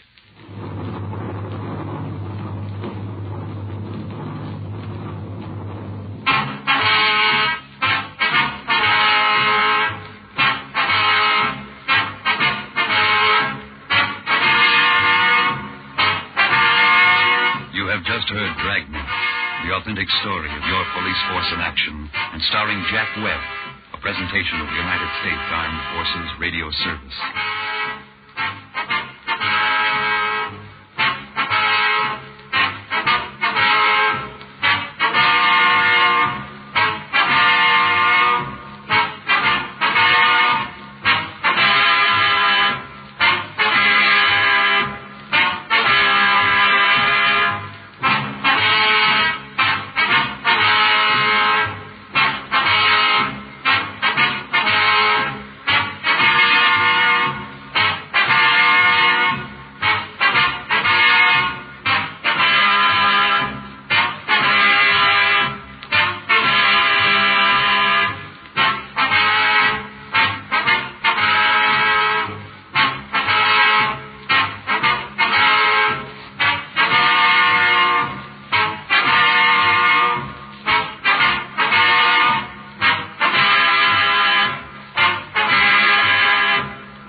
This one's about Pete Kelly. It's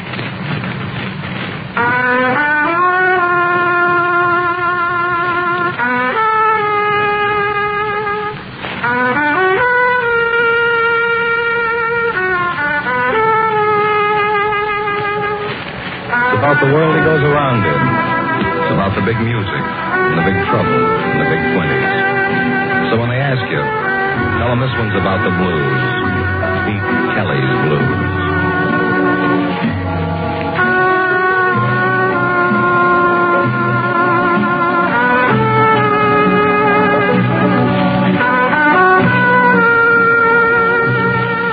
Pete Kelly's Blues, starring Jack Webb, with story by Joe Eisinger and music by Dick Kessler.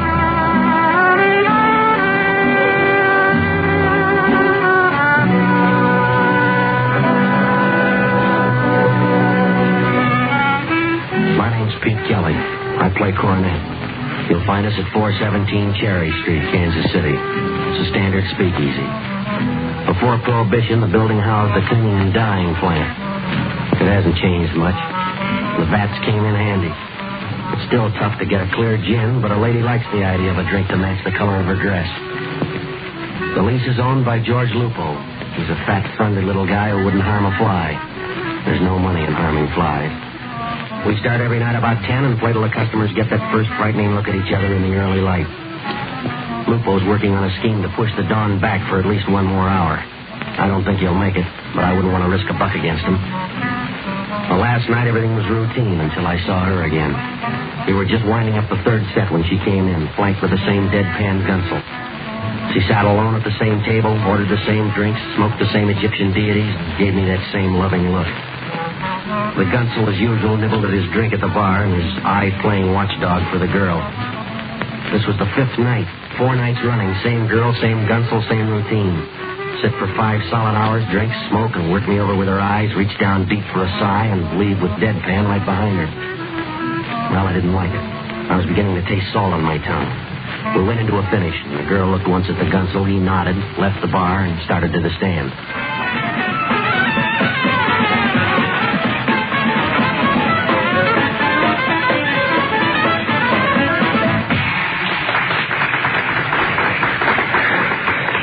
All right. Nick, can you push it a little? It helps when we can hear the beat. All right, don't audition for me. Just do it, huh? Pete. Yeah, Red. That babe's here again. I know. All right, what do we got up next? Working up a head of steam, Pete. Well, she's beginning to make me feel like a wayside shrine. You. Who? You. Me? Yeah.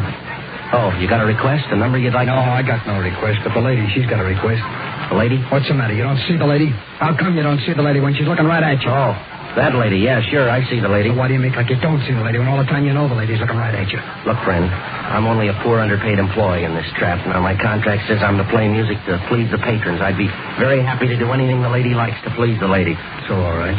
So what does she want me to do? Well, she wants you to have a drink with her. Sure, that'd be an honor. But I'm afraid that Mr. Lupo, he's my boss, you know. George Lupo, the proprietor, he doesn't like his employees to mingle. I will talk to Lupo. He'll like it. Yeah, you could probably make him love it. Come on. I'll be right back, Red. Use some nickels. Right, Petey. Veda, this is Mr. Kelly. Mr. Kelly, this is Veda Brandt. Sit down, Mr. Kelly. Yeah, thanks. All right now, Veda? You happy? I'm getting happier by the minute. Sure, you want me to go back to the bar? Sit here, it's more friendly. Hello, Pete. Hello, Miss Brandt. Veda. Veda? You like my name? Sure, it's beautiful. Veda. I only just got it last week. It'll take a little time to break it in. Let me hear you say it. Veda. Yeah. I like the way you say it. Like you mean it. Yeah, I do. I never met anything more in my life. That's because you're sincere. I knew you were sincere the first time I looked at you. Remember the first night I came in? Sat here and looked at you. Yeah, well, I'm pretty busy up there, you know. Ain't slipped a wink since that night. Well, maybe if you go home and put your mind to it, huh? No use, Pete. I tried. Nothing's any good. Nothing I can do is going to change it. Change what? The way I feel. Sick? Yeah. With what? With love. Oh, poor Veda. Yeah, well, beautiful girl like you. No trouble finding another man. I don't want another man. You don't want another man. I want you. That's what Veda wants, you. I love you, Pete. Yeah, sure. Well, that's the way it ought to be. Everybody love everybody else. It's a better world. Well, I got a number to do. You shut up. The lady is trying to tell you how much she loves you, so pay attention. Yeah. First time I saw you, Pete, hit me like a dum-dum bullet. Well, excuse me. I have to earn a buck. Frame it. It's the last one you'll have to earn.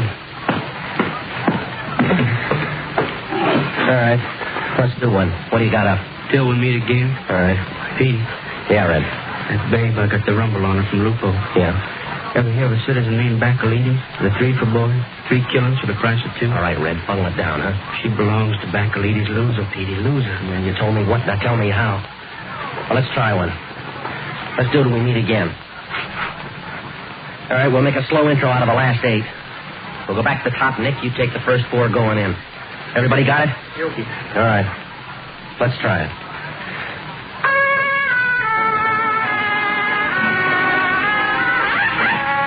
Come on, let's all play it, huh? All right, once more. Nervous, Petey? No, I'm not nervous. Now, come on, everybody, once more.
All right.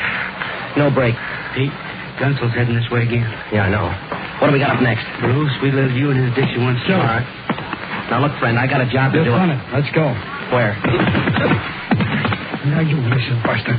This ain't a lollipop poking you in the gut. I could drop you and be out of here before you hit the floor. Yeah. Let's go.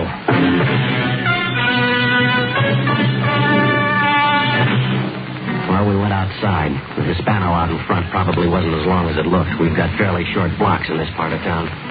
Veda took the wheel. She banked low around the corner, pulled out of a half-Immelman, gained a little altitude, and flew blind for downtown Kansas City.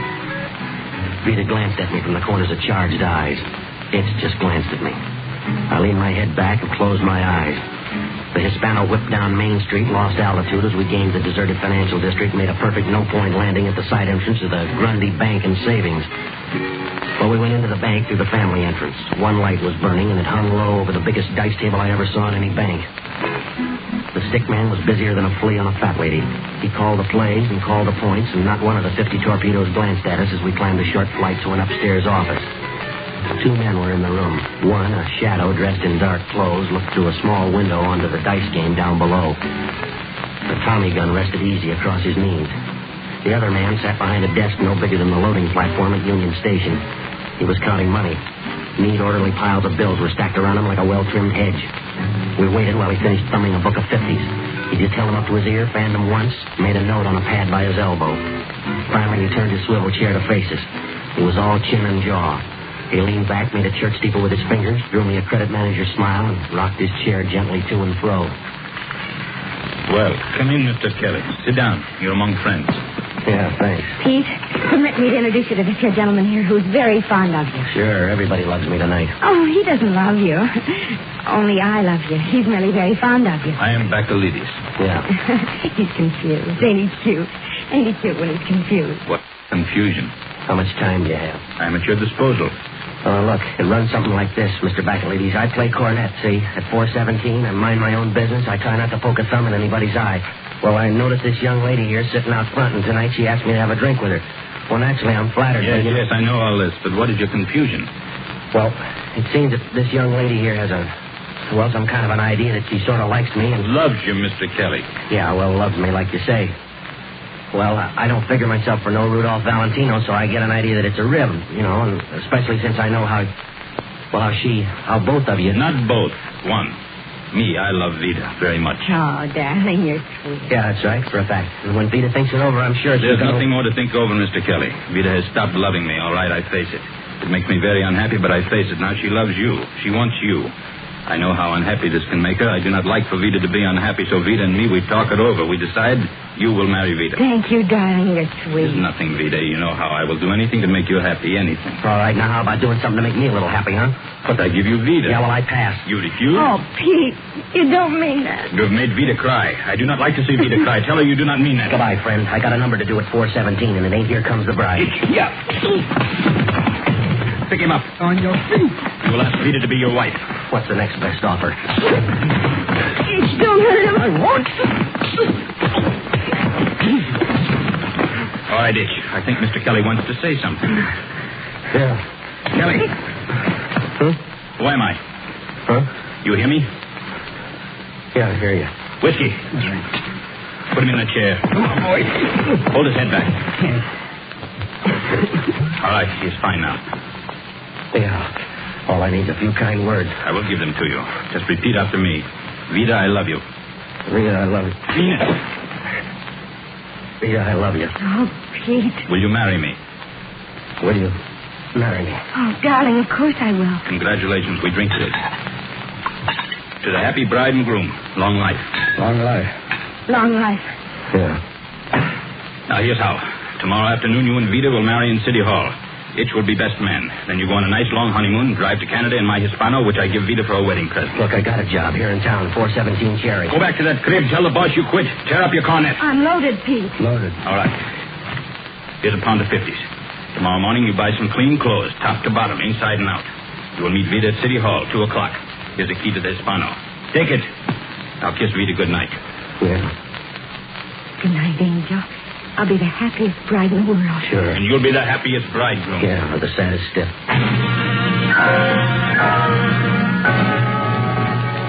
Well, I left the office inside the spin of a top.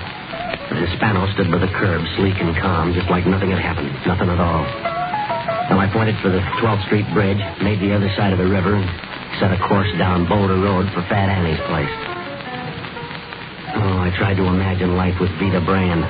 And then I thought of 6 painless ways of committing suicide. And I began to feel better. Fat Annie's place was doing a fair business for the lull hours. Maggie Jackson was standing back by the piano. I groped my way to the bar, ordered a bromo and ammonia, and listened. All right. For the wealthy gentleman from Detroit. He needs me. All right, Ray. He needs me. He doesn't know it, but he needs me. And so no matter where he goes, though he doesn't care, he knows I'm there. He needs me. I gotta follow where he leads me, or else he'll never know that I need him. Don't tell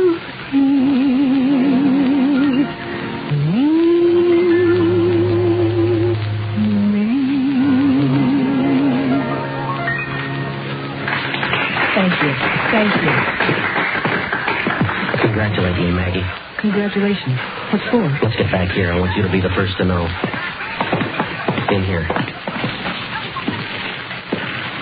Pete, who worked you over? You ever hear of a nail named Veda Brandt? Veda? Why, she don't weigh hardly enough to beat the white of an egg. What do you know about her, Maggie? Nothing much for sure. Only she's Bacalides' package, and that makes her a package nobody tampers with. Nobody. Yeah, nobody but me. Not if you love life, you don't. I gotta. Who says? Bacalides says. Petey, you all right? Till tomorrow at 2 o'clock, yeah. What's then? When's the wedding? Who? Mine, and Veda Brandt. Petey, you've gone simple for sure. You know what Bacalides will do to you? Look, Maggie, I just left Bacalides and Veda.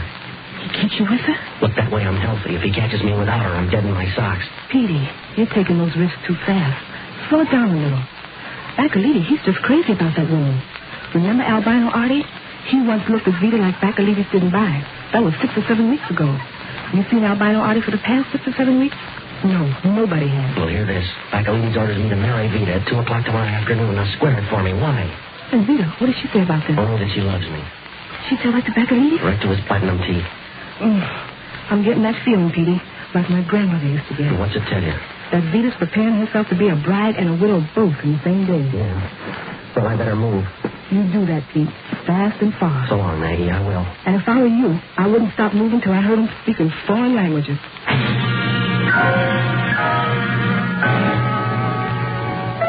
Well, marry Veda and I'm a dead bridegroom. Don't marry Veda, I'm a dead bachelor. Well, I decided to try to be a live fugitive. I raced the Hispano back across the river, pulled up sharp in front of 417 Cherry. The brakes never made a sound. Lupo was pounding the cash register with both fists. He threw the usual glare at me as I pushed through to the bandstand.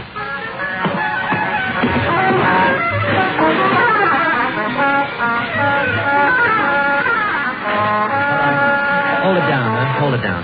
Let's do this one real fine, for me. It's my last time around. P? Yeah, Red. You being pushed out? Yeah, it's that or carried out. All right. Let's do Singing the Blues, huh? Everybody ready? Yeah. All right, here we go.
That'll do.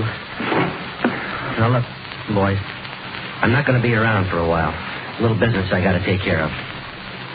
Well, you'll hear from me, so just keep at it right here until... Red? Yeah, Pete? In the alley, huh?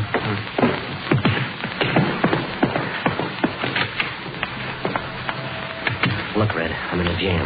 What can I do to help you? Thanks, but nothing. I got to keep moving. Maybe cool off in a couple of weeks, maybe not. Meantime, try to keep the boys together, huh? Sure. Well. So long, Red. fine. Take care of yourself, huh? Petey, need a couple of bucks, Erskine, anything? No, I'm fine. I'll see you.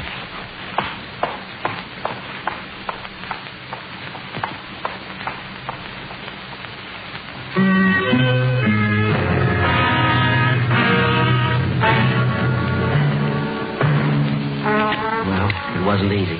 I was going to miss the boys. I missed Red already. No, it wasn't easy. But there was only one exit. I drove around to the rooming house, raced up the stairs. All I had to take was a clean shirt, my other suit, and my book of arrangements. I'd hightail it east, just keep rolling till I ran out of road. That was the plan, until I got to my room. She was stretched across my bed, and she looked right at me as I came in. And there she was on my bed, looking right at me, but I was all alone. Now Veda would never be anybody's widow. She was too dead to say I do. The stocking from her left leg was where no girl's stocking ought to be, knotted tightly around her throat. Well, I tiptoed back to the door as though she was a light sleeper. I closed the door very gently behind me, and then I raced down the 3 flights into the street, into the Hispano, and into high speed. There was no lambing out of this one. You just don't hit the road in a car belonging to the stiff you leave behind. For such violations, the law is strict. Also, Bacalides. Well, I pulled up hard in front of Sour Sammy's joint. This time the brakes cried. Barney Ricketts was sitting at his usual table in his usual state, boiled and loud. Barney's the only ex-bootlegger in the country who went broke in 1922. He says he did that to aggravate a couple of prohibition agents he hated. Well, Barney saw me come in and waved me over to his table. Ah, Pete Kelly. Welcome, Petey, and have a drink. Look, Barney, I'm up to my eyes. Nonsense, Petey. You haven't even opened them yet. Ah, here we are. A drink for you and a drink for me. Now, listen, Barney, I'm in trouble. Petey, I have suddenly become oppressed by the state of the world. Well, it's my own fault, Petey, my own fault. I make it a rule never to look at the public prints. But tonight, well, just listen to these few choice items. Now, look, Barney, right now I'm a moving target for Bacalides' gun. Last night's edition of the Star. Look here, Petey, September 8, 1923. Girl forced to leap from stranger's automobile. But let us remember, Petey, that the only girls who leap from strangers' automobiles are those who climb into them. And here, look here. All right, Barney. California politicians say they are responsible for President Calvin Coolidge's success. Probably insist, Petey, that it's in honor of their state that he's called Cal. And this, Petey... Barney, look, there's a dead girl in my room. Marx quoted at 28 cents per million. So you see, Petey, even a German millionaire is pushed hard to feel like 30 cents. Now, look, Veda Brandt, Bacalides' girl, she's dead, Barney, in my room. Well, now, that's most careless of you, Petey. If I run, it's the law, Barney. If I stand still, it's Bacalides. How did you get mixed up with Veda Brandt and Bacalides? I don't know. I'm still in last week's fog. She wanted to marry me. Bacalides said I would or else. Why, Barney? Why if he torched for her? Very simple problem in human relationships, Petey. Tonight, the word got out that Muggsy Brand was sprung. Who's Muggsy Brand? Peter's father. He was sent up last year. Peter's his whole life. He tried to guard her like Lupo guards his cash register. He hates Bacalides, and if he learned that he and Veda... Yeah, now it's coming into focus. Sometimes, Petey, you're dull-witted. Dull-witted, but stupid. So Bacalides and Veda rigged it to disarm her old man. She marries me, takes the heat off Bacalides. Splendid, Petey, splendid. And her old man winds up throwing a knife at me. All I gotta do now is explain Veda's body in my room to Muggsy Brand. Precisely what Bacalides expects you to face. All right. Do the rest of it together for me, will you? Bacalides is married. He could never square himself with Veda. He got in deeper than he wanted to. He couldn't dump her because of Muggsy coming out. So he ties her onto you, gets her up to your room, leaves her dead on your bed. How do I back out of this one, Barney? Do you know where to reach Bacalides? Yeah, the Grundy Bank. His dice game? Yeah, that's right. All right, go there. See Bacalides, lay it on the line for him. All the way, just like we talked it here. Well, they'll cut me down. You might. How much edge do I have? Not quite enough to shave with. But maybe just enough to cut my throat, huh? It's your only chance, Pete. You're in the middle of a 3-way push. The law, Bacalides, Muggsy Brand. All right, Barney. I'm counting on you on the outside. Don't worry, Petey. I'll be there with bells on. Yeah, make sure they don't toll for me. Well, I went back to the Grundy Bank and Savings. I had no trouble getting in. The game was just heating up. I stalled around the dark edges of the table for a minute and laid a few bucks on the field. Upstairs, the light was on in the office. The boy with the big piece was still sitting at the window. I could see the head and shoulders of Bacalides. He was still counting money. I started slowly up the stairs, went into the room without knocking. The muscle man swung sharp, pointing the heater at my stomach. Bacalides, fast for a big man, flung out a hand and knocked the gun out of line. Hold it. Next time knock, or you pick up a lot of weight. Yeah, or a silk stocking around my neck? No, for you a knife. From the fingers of the best shiv man in the country. Muggsy Brand? Don't try to run, Kelly. He likes a moving target. Just go to him. Tell him his daughter is in your bed, a stocking around her throat. Tell him you don't understand any of it. He will be very sympathetic. Well, that's nice, Mr. Baccalini. You set it up real nice. It's what, huh? Sure. You persuade Veda to buzz it around that I'm number one. Everything fixed for her father's ears. Even get her to help you push her across by going up to my room. Tell a good story, friend. Maybe too good. Oh, put that rod down, Baccalini, before you drop it and break your toe. Maxie, take him downstairs. Come back alone. Petey, look out. Get down. Muggsy. Barney, you all right? Shell shock. Muggsy Brand? Yes, Pete. I knew where he was. All he heard was Baccalides. Kelly. Yeah, Muggsy. Baccalides. I got him? He was between the guns. Not much left of him. Or his trigger man. Or me. Now listen. You might poke. Money. Take it. You might get a good burial. Easy, Muggsy, huh? She was only a kid. Maybe if she met a guy like... He's down, Pete. Yeah. What do you mean, Pete? A guy like who? Who knows, Barney? Who knows?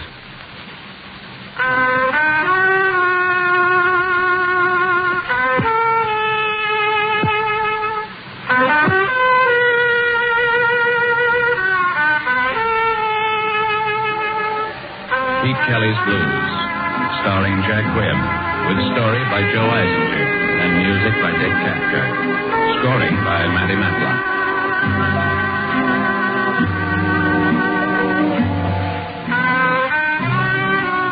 The music of Pete Kelly's Big Seven and Maggie Jackson is now available on phonograph record.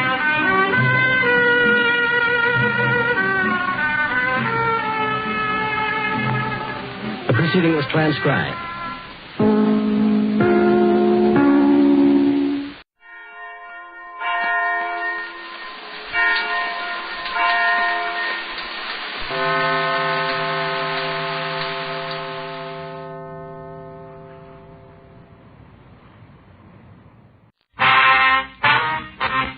Dragnet.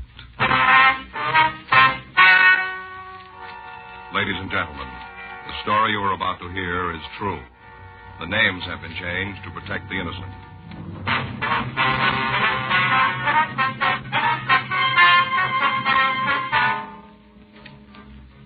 You're a detective sergeant. You're assigned the homicide detail. You've just completed an investigation on an East Los Angeles murder case. You get a hotshot call. A shooting in a liquor store on Pico Boulevard. Your job? Check it out.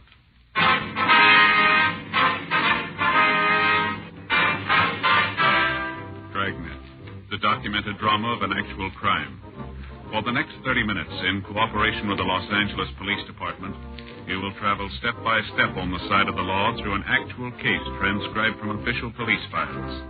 From beginning to end, from crime to punishment, Dragnet is the story of your police force in action.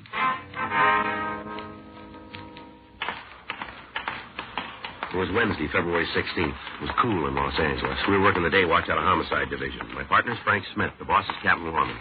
My name's Friday. We were on our way back from the interrogation room, and it was 8:46 p.m. when we got to room 42. Homicide. You think he'll cop out? I don't know. Probably won't make much difference anyway. Yeah. Mel keeping the gun, that was his big mistake. Yeah. Wonder why she gave him the chance. What do you mean? Well, he'd beaten her a couple of times before, and neighbors all said so. Yeah. You'd think she'd have walked out on him. And that's what she was trying to do. Well, she should have tried sooner. You got any plans for dinner? No, not especially. Why? Well, I guess I'll grab a bite with you. Faye said she's not going to want any dinner. She'll fix something for the kids and told me to eat downtown. Well, that's a switch, isn't it? Sure is. Tell you the truth, Joe, she's kind of sore at me. This is her way of getting even. Is that so? Yeah. Woman expects a man to remember everything. Let him slip up just once, it's the end of the world. Is that right? Birthdays, anniversaries, Mother's Day, Christmas, Lincoln's birth, everything. What'd you forget this time? Valentine's Day. Oh, yeah. Well, I knew there was something eating her when I got home that night. She didn't say a word until the next morning. Then she hands me a tie. Stripes like that brown and red one from last Christmas, only this one is maroon and gray. Yeah. Said she didn't want to give it to me on Valentine's Day because she knew how embarrassed I'd be. You know, on account of not having a present for her. Well, why don't you get her some flowers or some candy? You can make up for it. She told me not to, Joe. Said she didn't want anything unless I thought of it myself and on the right day. See, you don't understand women, Joe. You can't make up for a mistake. They won't let you. Hot shot, I got it. Liquor store out in Pico. Yeah? Dead body.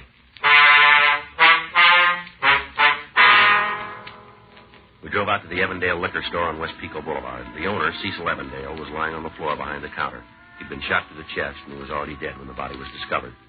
A team from robbery detail and Sergeant J. Allen and a crew from the crime lab arrived a few minutes after we did. They began their investigation, and we talked to the patrol car officers who'd found Evandale's body. We were just cruising by, and we saw the front door standing wide open. No sign of Evandale, so we thought maybe we ought to look around. Yeah.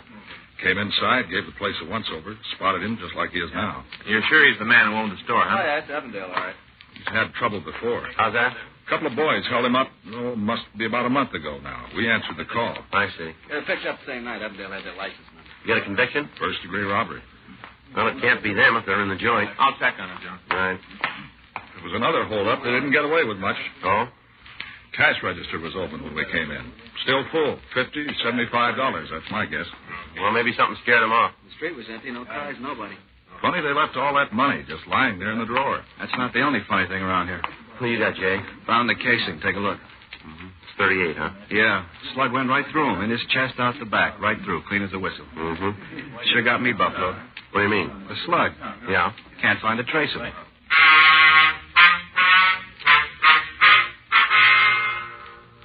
Frank came back from the telephone with the information that the two men who had previously robbed the Evandale liquor store were now serving their sentences in San Quentin.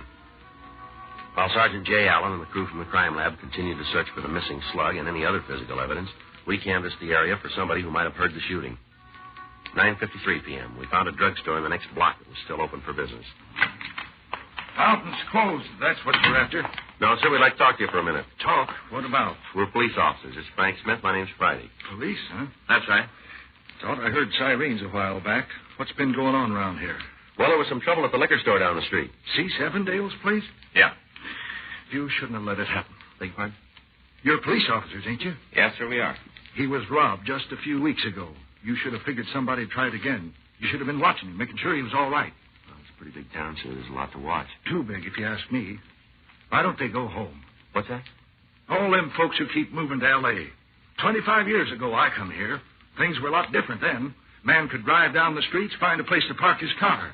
There was room to move around in. Elbow room. Mm-hmm. More people coming all the time. Getting so crowded a man can't breathe. Yes, sir. Did you see anybody who might have done the shooting? Tonight, you mean? Yes, sir. Anybody suspicious? Nobody suspicious come in here. Not since I got back from supper, leastways. When was that? 7:30. Right around in there. Uh-huh. Don't think I've had more than a half a dozen customers since supper time. Miss Jacobs, her youngsters got the croup, sold her some cough syrup. Ought to relieve it some. Then there was a couple of boys. Bought Cokes, read magazines. Well, how old were they? 10, 12, just shavers. Uh-huh. Fella come in for a carton of cigarettes. Don't know his name, but he lives around here somewheres. Been in a half dozen times before. Don't recall anybody else. Well, how about out on the street? Hmm? Did anybody walk by or hang around who doesn't belong in the neighborhood? How the heck would I know? You can't even see the street from in here when it gets dark. Yes, sir. Black as pitch out there. Been after 'em for the last 5 years to put up a street lamp. Been begging 'em. What do? Just raise my taxes and spend the money on freeways and gadgets so as more strangers will come flooding in on us. Whole darn shooting could have took place right there on my sidewalk. I wouldn't have been able to see it. Yes, sir. Well, thanks anyway. I say, wait a minute. Come to think of it, I did spot a couple of fellas. Acted kind of funny, too, like they didn't want me to see 'em. You know what I mean? I think so. It was then when I was walking home to supper. No, it was when I was on my way back. That'd be about 7:30? Give or take a couple of minutes. Well, they were just standing there in the doorway, kind of. Turned their backs toward me as I walked past them. Could you describe them for us? I said they turned their backs. Yes, sir. Not that it made no never mind. It's so darn dark out there, I couldn't describe them if they'd been coming at me head on. Uh-huh. You got any idea how tall they were? Medium height, I guess. How were they dressed? Didn't notice. Except for one of them. Yes, sir. Jacket he was wearing. Notice that. Remember thinking it was so loud you could see it in the dark. Kind of plaid. You know big crisscrosses? Mm-hmm. What color was it? Must have been light. Some kind of light color. Tan, maybe with green in it. Not sure. Now, is there anything else you can tell us about these two men? I think I've done pretty good to give you that much. Yes, sir, you have. Thank you. I'm not saying they had anything to do with shooting Cease Evansdale. You understand? Yeah, we understand. It's up to you to find out who did it and bring them to justice. Yes, sir. Don't know what's getting into this town. Man ain't safe in his own store. More crime all the time. More criminals. Wasn't like this 25 years ago. Maybe not. Why should there be more now? Well, you gave us the reason. Huh? More people.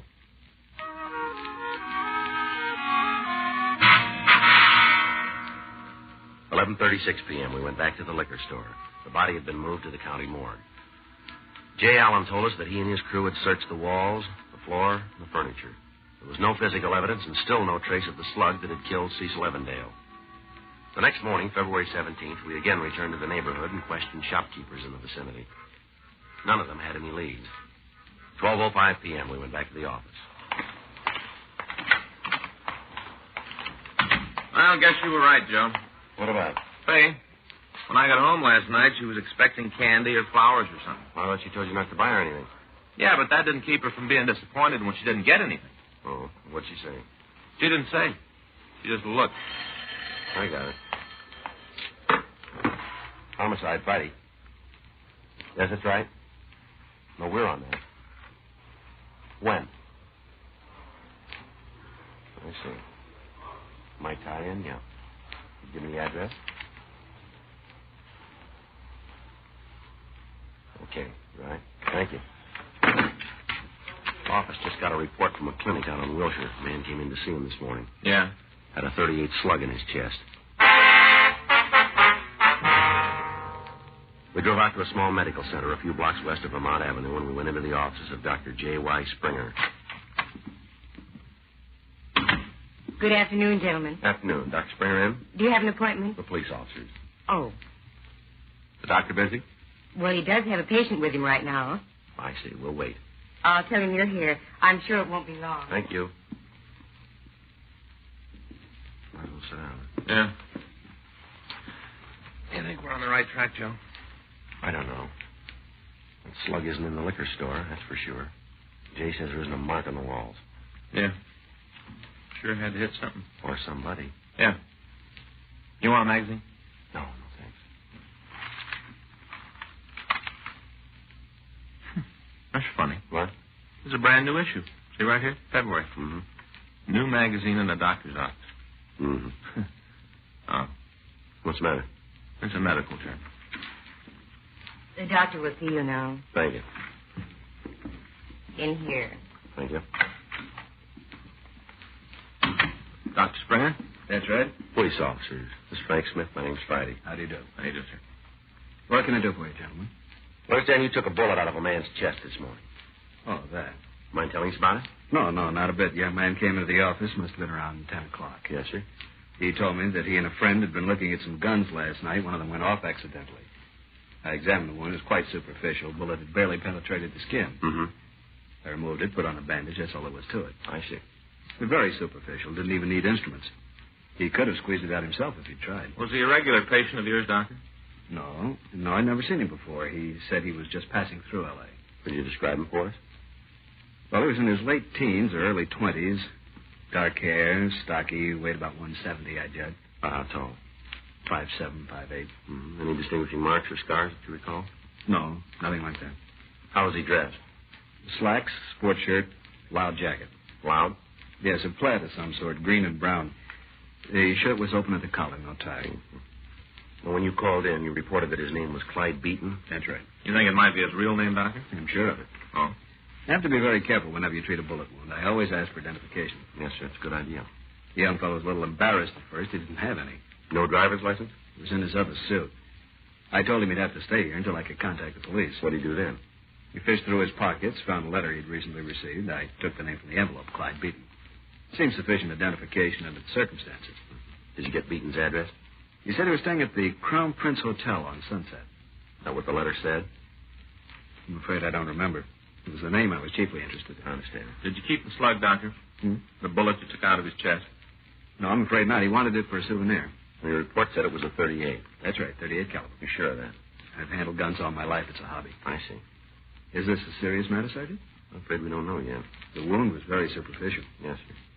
I remember telling him how lucky he was that the bullet hadn't gone in deeper. Well, he could have been luckier. How's that? If it hadn't hit him at all.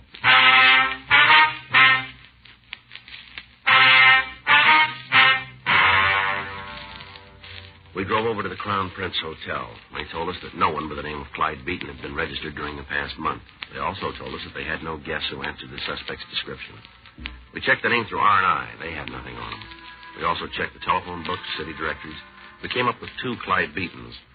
The first one was an elderly man who lived on Highland Avenue. We interviewed him and learned that he suffered from arthritis and had been bedridden for the past 2 years. He had no living relatives except for a daughter who kept house for him.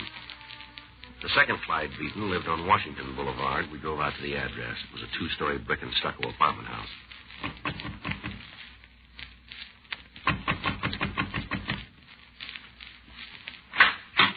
Yes? Mr. Beaton in? No, he isn't. You know where we can find him? What for? We're police officers. What? Miss Frank Smith, my name's Frank. Are you Mrs. Beaton? Yes. This is Clyde Beaton. That's right. Could you tell us where your husband is, please? Well, he's not here. Yes, ma'am. Where is he? Chicago. Oh.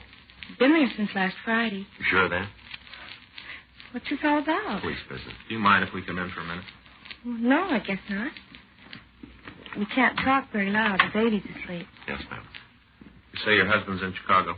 Since last Friday. Business trip? Oh, in a way. He's a plastic salesman. Company's having a convention. I see. He did a bigger gross last year than any other West Coast representative, and that's why they picked him to go. Mm-hmm. It's quite an honor. He's only been with them a couple of years, practically the youngest man on the force. Yes, ma'am. He even had a dinner last night. Gave him a plaque. Last night? He called me afterwards. Long distance. From Chicago. Don't you believe me? Yes, ma'am. Does your husband have a gun, Miss Beaton? What? A pistol or a revolver? Well, Well, does he, Miss Beaton? Yes, he has a gun. Do you take it with him? No, of course not. Mm-hmm. Why would he take a gun to Chicago? Would you get it for us, please? Oh, it's in the bedroom. Bureau drawer. The baby's there. We'd like to see it, Miss Beaton. All right. Well, the convention in Chicago should be easy to check. Yeah, too easy. What if the guy was setting up an alibi? He'd pick something tougher to crack, wouldn't he? You think we've struck out? Could be. I'm sorry. Ma'am? Well, the gun isn't there. Oh? I looked all through the bureau. I don't know what could have happened to it. Well, maybe your husband did take it with him. I packed all his things. He couldn't have. I see. Well, we've always kept it in the top drawer where it'd be handy. Mm-hmm. You know where your husband's staying, Miss Beaton? The Waterfield Hotel. I've never been in Chicago, but it's right downtown someplace. What's the name of the company he works for? Federated Plastics.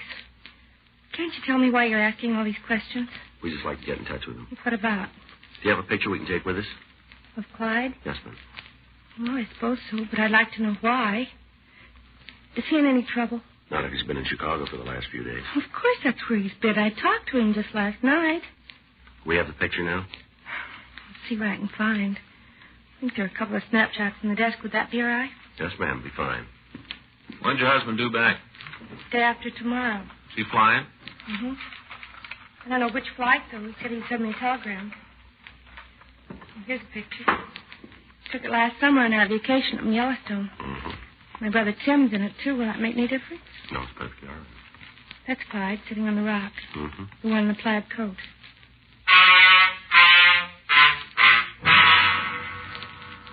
We took the picture with us, and we stopped by Dr. Springer's clinic. His nurse told us he was operating at St. Thomas Hospital. She said she'd call as soon as he was free. We went back to the office, and we sent a teletype to the Chicago PD requesting information about Clyde Beaton, supposedly registered at the Waterfield Hotel. 2 hours later, at 5:43 p.m., Chicago reported that a man answering Beaton's description and using his name was staying at the Waterfield. They also confirmed the fact that he'd attended a convention dinner the previous evening. He sure comes up looking good. Sure does. Do we check him out? Well, we better talk to him when he gets back in town, huh? Mm-hmm. Homicide, Friday. Yes, ma'am. How long will he be there? I see. Would you ask him to wait, please? Right away. Thank you. Doctor's back in his office. You still want to show him this picture? So far, it looks like we're 100% wrong. Yeah. Can't get any worse. We drove out to Dr. Springer's office, and we showed him the snapshot of Clyde Beaton. Mm-hmm. That's him. You sure, Doctor? No doubt about it. That's the young man I treated this morning. His wife says he's in Chicago. Oh, that's ridiculous. Absolutely ridiculous. He does fit your description. Even the coat. Coat? Well, yes, sir. Isn't that the one you told us he was wearing? See there? The plaid? But he isn't wearing... Oh, I see what you mean. What? The other chap in the picture. Yes, I believe that is the same coat. Wait, I don't follow you, Doctor. This is the young man who had the bullet in his chest, the one standing up wearing the leather jacket. Mm-hmm. But when he came to see me this morning, yes, sir, he had on this other man's coat.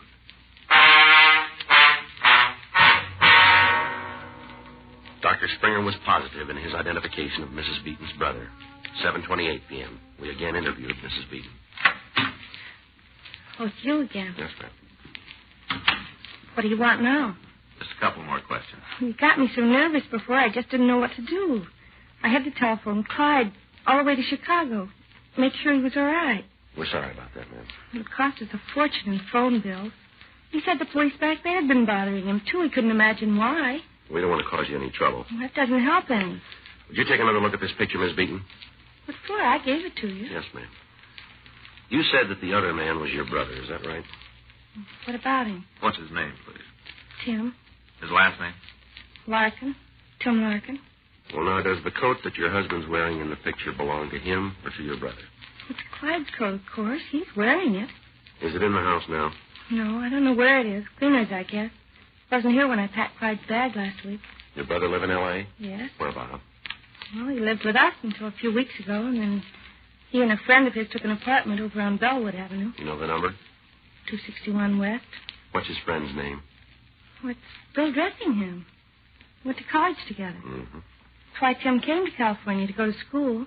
Our folks live back in South Dakota. I see. He did all right the first couple of years, but something happened last semester. He just sort of lost interest and quit school, both him and Bill. Got jobs and rented this apartment. I guess they're making good money. It's a very nice place. Yeah. It isn't Tim, is it? Yeah.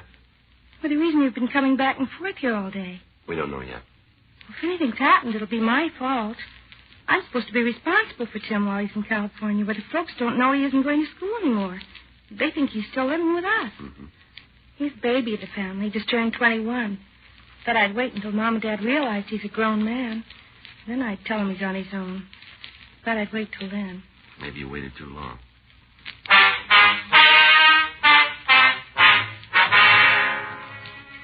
(9:15 p.m.) We went over to the Bellwood address Mrs. Beaton had given us. We found a card on one of the doors with the names Beaton and Dressingham on it.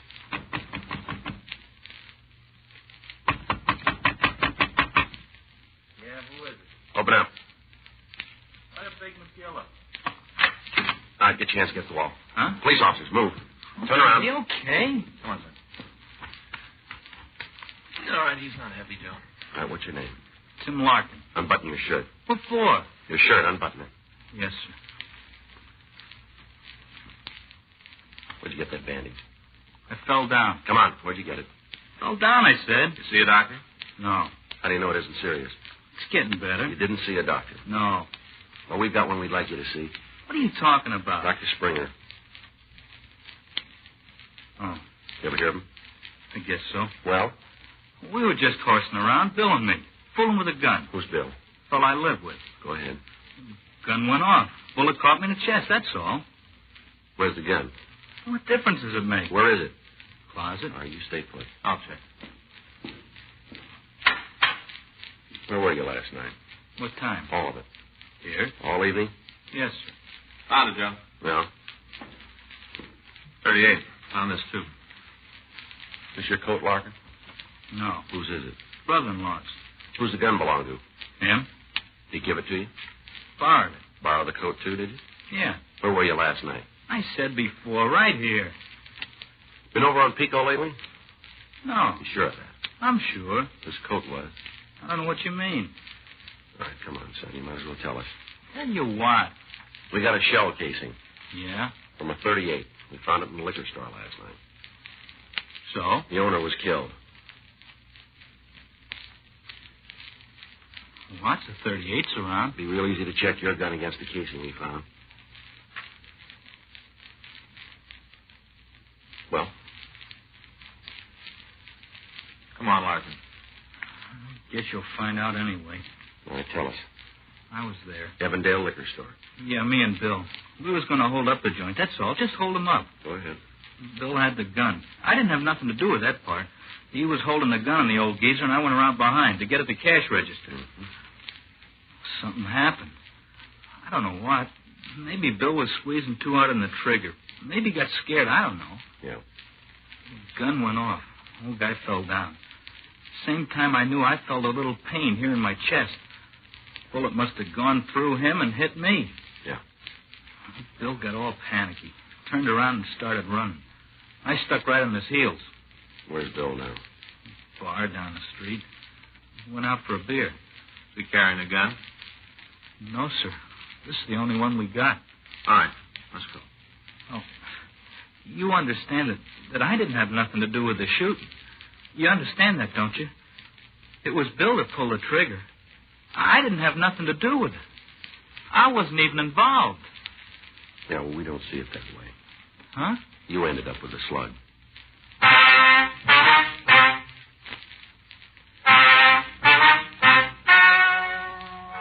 The story you've just heard is true. The names were changed to protect the innocent.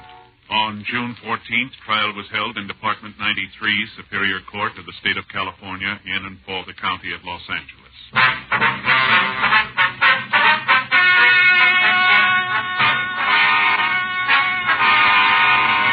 William Seaton Dressingham and Timothy Wilkes Larkin were tried and convicted of murder in the first degree. The jury returned a recommendation of leniency, and the suspects are now serving life terms at the State Penitentiary, San Quentin, California. Dragnet. The story of your police force in action is a presentation of the United States Armed Forces Radio Service.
Novak.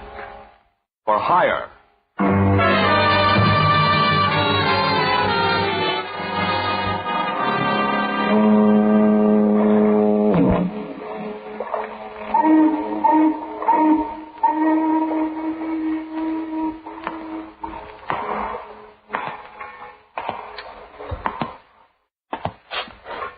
Sure. I'm Pat Novak. For hire.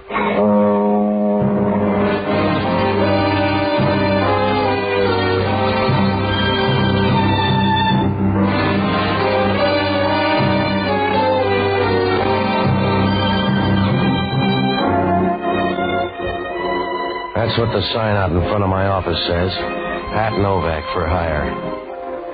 It's about the only way to say it. Oh, you can dress it up and tell how many shopping days there are till Christmas.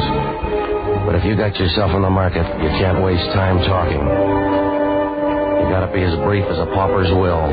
Because down on the waterfront in San Francisco, everybody wants a piece of the cake. And the only easy buck is the one you just spent. Oh, it's a good life.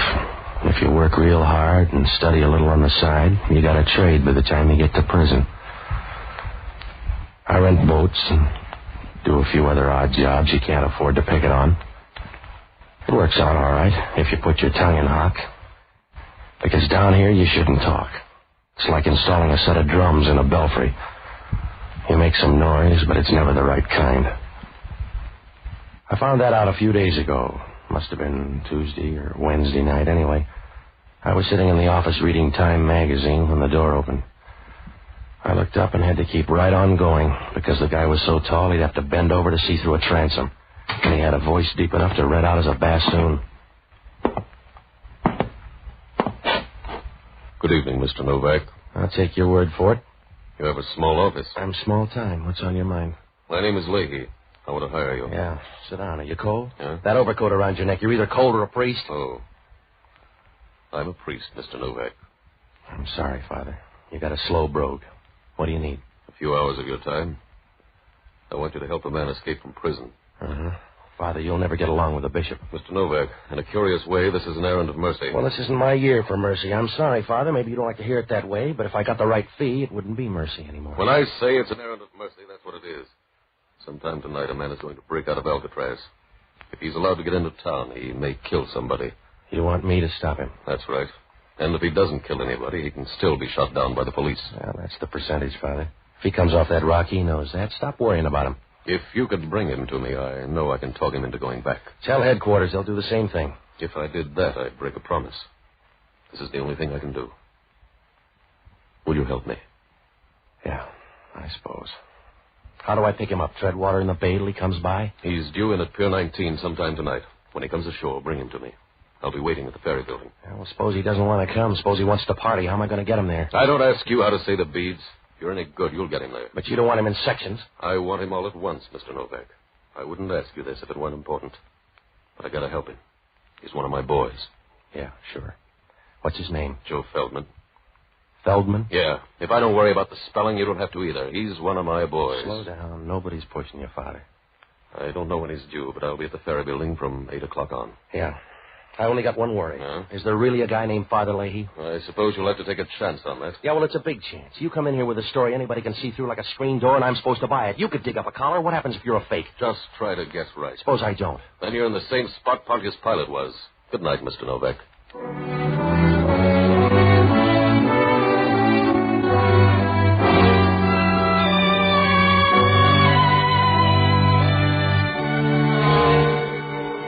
Whoever Joe Feldman was, he had a good friend. Because when Father Lahey walked out of there, I knew he was all right. You could tell without even testing him. The way when you pick up a pool cue, you know right away whether it's any good or not. He stood at the door for a minute, and then he walked out.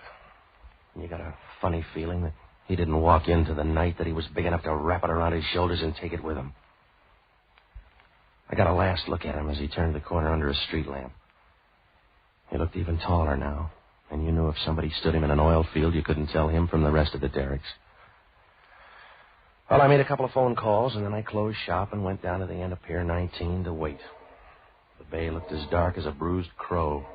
The fog was beginning to drift in over near the piers. By 9 o'clock, you couldn't see a thing. You felt like a guy trying to shave in a bathroom full of steam. I was about 30 feet from the end of the pier when a small boat pulled in and let somebody out. I was sure it was my boy, so I moved behind a shed and waited. The boat pulled away, and the guy started down the dock. I waited until he moved past me. Oh, sorry. You ought to be glad. How's the rock? Huh? You lonely, mister? What do you care? If you are buy a beer and talk to the bartender, I'm busy. All right, you're tough, Feldman. Let's go now. You got dates for us? You're going to see Father Lahey. Come on. Well, you doubling for Gabriel? Leave me alone, mister. I don't want to go. Now, look, Junior, if we draw straws, you're going to get the short one. Oh. That's supposed to be a gun in your pocket? Well, you get a chance to find out. That's what I'm going to do, because I have one, too. If it starts to hit your stomach, back down. Now, where's yours, Mr. Timid? It's a bad night for bluffing, so goodbye. Yeah, come here. Go easy, fella. It's a big one. Well, you can let go easy then. Come on, drop it. Drop it in the water. Let go. Now, you want to start again? No. All right, I'll see you, man, Lahey. I gotta make a stop first. Make it after. It'll take 5 minutes. Look, mister, if you want to do it the easy way, let me make the stop. You go with me. All right, 5 minutes, and then you see Father Lahey. Suit yourself. I doubt if I'll make heaven, but if you want to run interference, it's all right with me. If you need the credits, you need the credits.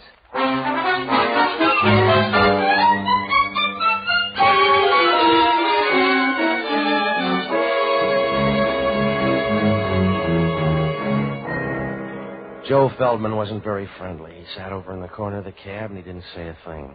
He just kept looking at me and waiting, like a guy feeding arsenic to a rich ant. A few minutes later, the cab pulled up in front of a hotel on Geary Street, and we walked in. One look at that lobby, and you got the idea. The place was about as cozy as an abandoned mine shaft.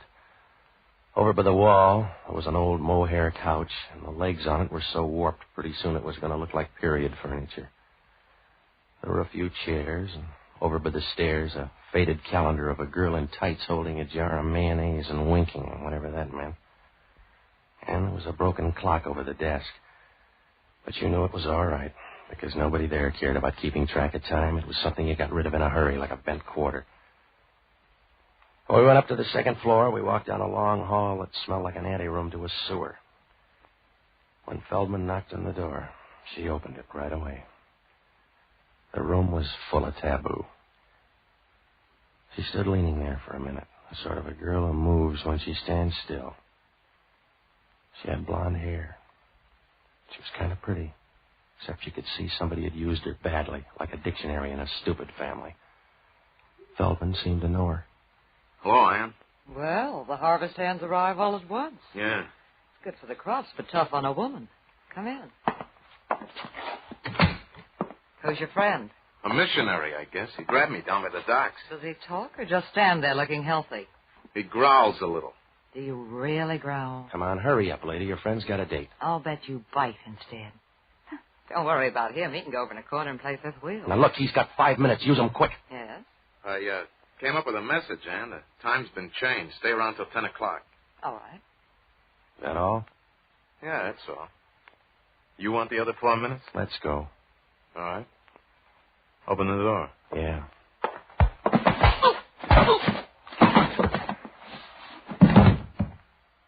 You didn't open it fast enough.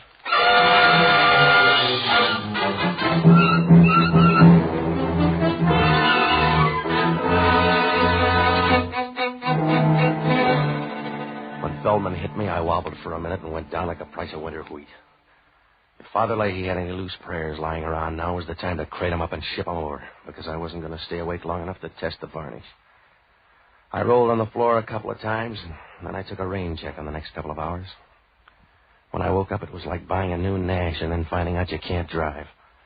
Joe Feldman was lying next to me with his throat cut like a pound of rib roast. His head was over to one side, and his body was twisted over the other way as if he couldn't make up his mind which direction to die in. I got up and rolled him on his back. He was grinning like a Pullman porter at the end of the line, and his mouth was half open as if he expected you to drop in a suggestion on your way by. I noticed right then how thin and small he was, about as fat as a shadow and tall enough to scrape his head on a lampshade. Well, there wasn't anything I could do but wish him luck. So I called the check stand at the ferry building and had them page Father Lahey. About 2 minutes later, he answered. Hello, Father Lahey. This is Novak, Father. Yes? Call in the outfield. Your boy's dead. I see. What happened? Somebody didn't like him lots. I wasn't around for the main event. Where are you, on the pier? No, I'm in some cave up on Geary Street. He wanted to come by here first. Father, who's Ann? I don't know. Has Feldman got a girlfriend? He's got 2 sisters, I think. One of them's named Ann. A tall blonde with lots of speed? That's your definition, but it'll probably do. She was around for a while, in case you ever want to check. What are you going to do? Get on the back stairs and pretend I never heard of Joe Feldman. I'm sorry, Mr. Novak. I'm sorry it worked out that way. So am I, Father. If you liked him, I'm sorry. He may have been a nice little guy. Huh? Oh, I could do without him, but if you like it, I'll say he was a good little guy. How little? I don't know. We could start a picket fence with him. Why? Because you've got the wrong man, Mr. Novak. Huh? If he's under 6 feet, you've got the wrong man. Whoever you've got up there isn't Joe Feldman. Well, he's happy about it now, Father. Whoever he is, I'm sorry. It's the percentage. Why the percentage? If it isn't Joe Feldman, why? That's the waterfront, Father. If your name's Joe Nobody, you still can't do better than 8 to 5.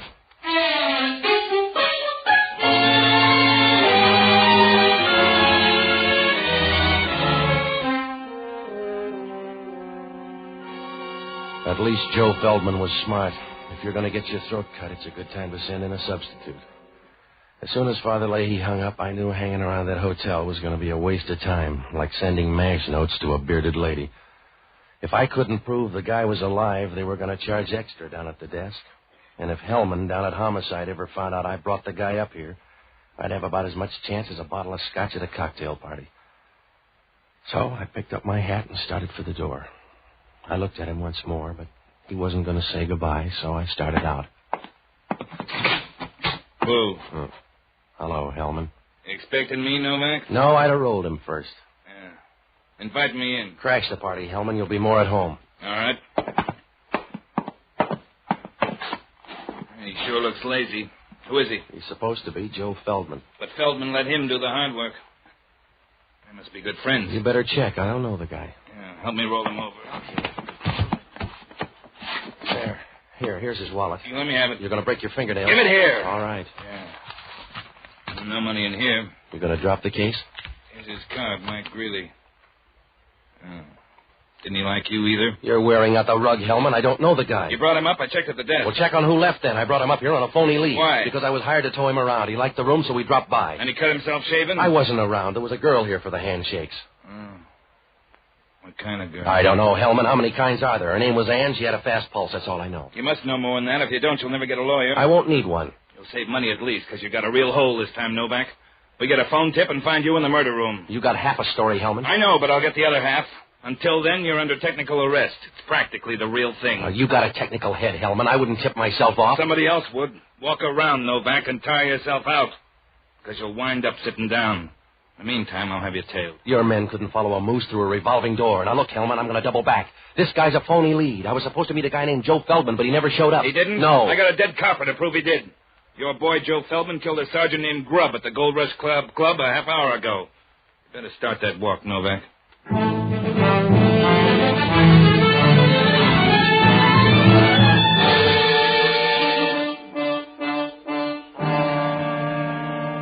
There are two kind of raps you can't ever beat. Cheating a woman with kids and killing a copper. So I knew Joe Feldman could put in for reservations right away. And I knew Hellman would stay with him like a February cold. He'd stay with the whole thing, and I'd have a real tough time explaining. I couldn't explain it to myself. What about the message up in that room? Why did the little guy tell Ann to stay until 10 o'clock? Why did he get off at Pier 19 instead of Joe Feldman? Once he got there, what was Feldman doing at the Gold Rush Club, and why did they spot him so fast? Well, it pointed to one thing, a police tip-off, but that's as far as I could go. On the way down, I stopped at the desk, and I asked the clerk to see the register. He pushed it over toward me. It was a dirty brown thing that looked like an old tortilla somebody had left behind. It didn't do any good. The registration was a phony. Well, I had to do something in a hurry, so I looked up the only honest guy I know, an ex-doctor and a boozer by the name of Jocko Madigan. He's a good man, and he used to be a smart one, too. And still he started chasing a jigger of beer with a glass of whiskey. I finally found him in the Pied Piper room arguing with somebody about the words to Annie Laurie.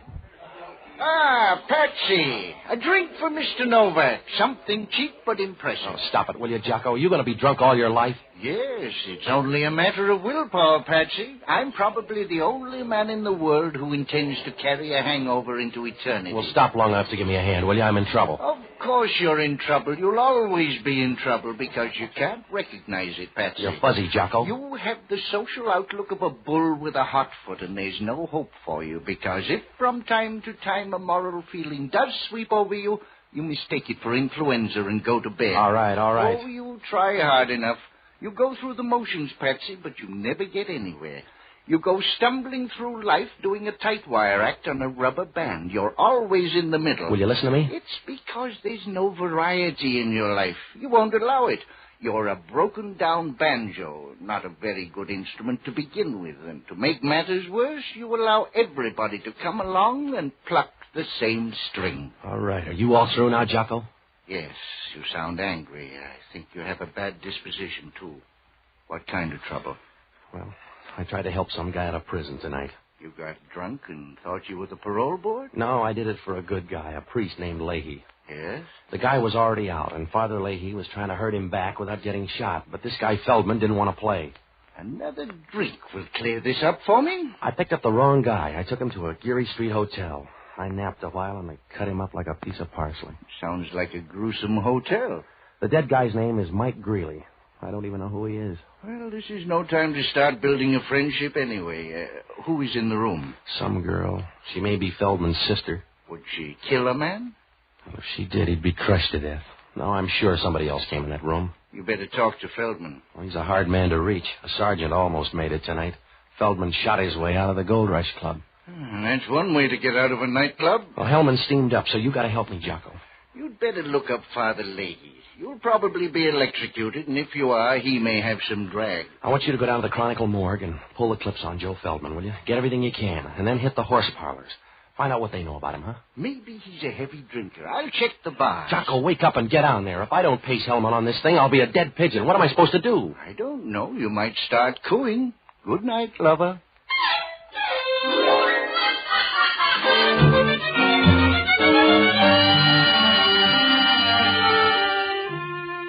Well, as soon as I left Jocko, I went down to the Gold Rush Club on O'Farrell Street. It was a little nightclub where they charge 80 cents for a drink of whiskey that'd kill a redwood. The floor show was just as bad, and the headliner was an Oriental dancer whose only talent was a zipper. I sat at the bar, and I tried to pry some talk loose, but they liked the boss. I finally got a hold of a fat waitress who should have been wearing a harness instead of slacks. She told me a little. The owner was a guy named Charlie Giffen. He used to make book with Joe Feldman. She told me that Joe's sister worked at the Gold Rush Club for a while, but she got sick a few months ago and quit. I asked the girl if tonight's shooting was a police plant.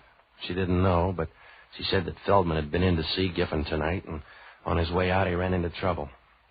I gave her $5, and she looked hurt as if somebody had given her a plow for Christmas. She showed me where Giffen's office was, and I walked back there. Giffen wasn't there, but the taboo was. Do you have the right door, Mr. Novak? You seem to be in all of them. Do you mind if I lean in the doorway? No, but I'll bet you need shoulder pads by this time. Where's Charlie Giffen? Why? I want to ask him about Joe Feldman. Ask me. I'm his sister. I'll ask you about Mike Greeley. Who killed him? I don't know. Is he dead? Yeah, he couldn't stand the bleeding. He was all right when I left. What were you doing up there? Waiting for Joe. My sister and I were going to meet him up there. Relax, Mr. Novak. Relax for me. No, when people relax for you, they do it on the floor. I was out long enough for homicide to catch up. They want me for Mike Greeley, but I'm going to send them you or Joe. You're forgetting my sister Norma. Should I? For most things, yes. But she was up in that room tonight after me. I'll ask her. Ask her about the money, too. Well, you're out in front of me on that. You can see me better that way. Joe had a lot of money on him tonight. With the police out, he wouldn't carry it with him. By now the money's gone, so's Norma. Oh. Do you know where it is? No. Well, you growl and you bite and you lie. You must have a full day. Sit down, relax. I want to see Giffen. He won't be back tonight. Now lean back. That's it, Patsy. Well, you really want that money. I can split a motive. Can you split it 90-10? If you can't, you better get your breath back. I won't need it. I don't want to talk anymore. Come here and make me stop. Over close. If I get any closer, I'll be on the other side of you. Yes. Patsy, you ought to get time and a half, darling. Hello, Ann. Thought you were coming in to curl up with a good book. Mr. Novak came by full of questions. This is Charlie Giffen, Patsy. I got some questions for you, too, Giffen. Well, ask him down the bore of this gun. Over by the desk, Novak. Did you lose that knife, Giffen? By the desk. That's it. Where's the money, Novak? I gave her the last report. Where's the money? Joe gave it to somebody? Try the Red Cross, mister. You got a tender face, Novak. Now get out of this club before I slap on a cover charge.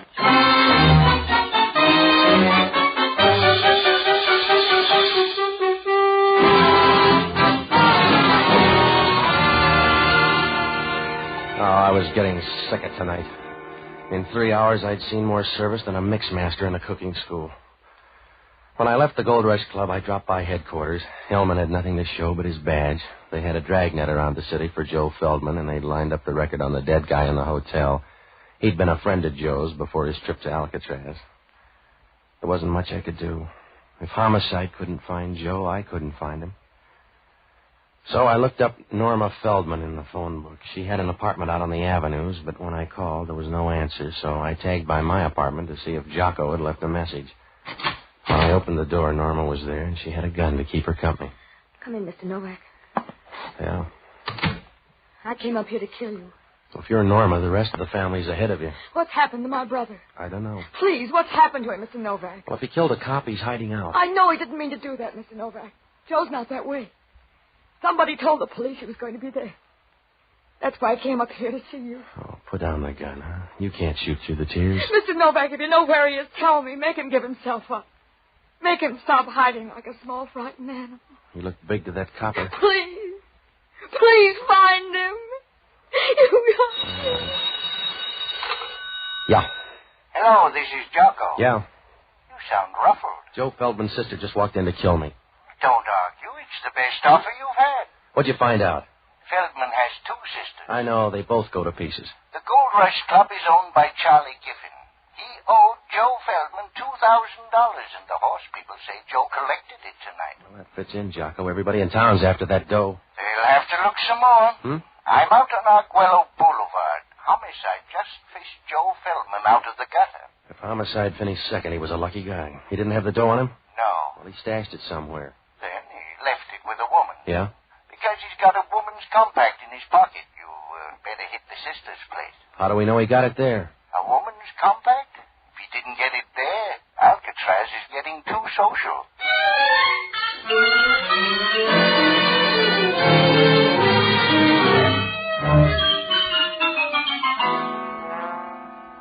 Well, the minute Jocko hung up, things began to fall into place. But I knew the last piece was going to pinch somebody hard. If the Feldman blood was going to turn bad, Father Lahey was a good man to send in, so I called him. He was out, but I left word for him to get out to Norma Feldman's apartment. Norma and I left, and on the way, we picked up Hellman.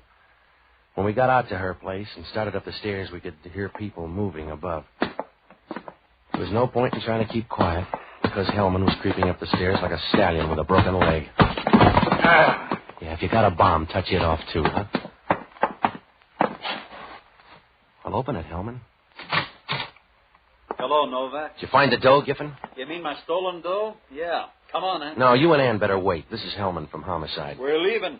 You better move, Novak. Not until you settle a murder rap. Can you pay it off that fast? I can do it on the way to the door. Oh, wait a minute. Point the gun at Hellman. He's official. I can tag you both, so move away, you too, Norma. Ann and I are leaving. Look, Giffen, Homicide gobbles up nightclub big shots like you. You're nothing to me, Copper. Move away. You got the hammer. Use it and come on through. All right, I will, Copper. Yeah, you need a refill, Giffen. That's right, darling. Hand him your gun. Ann, you couldn't have done that. You couldn't have taken them out. All right, so they fell out.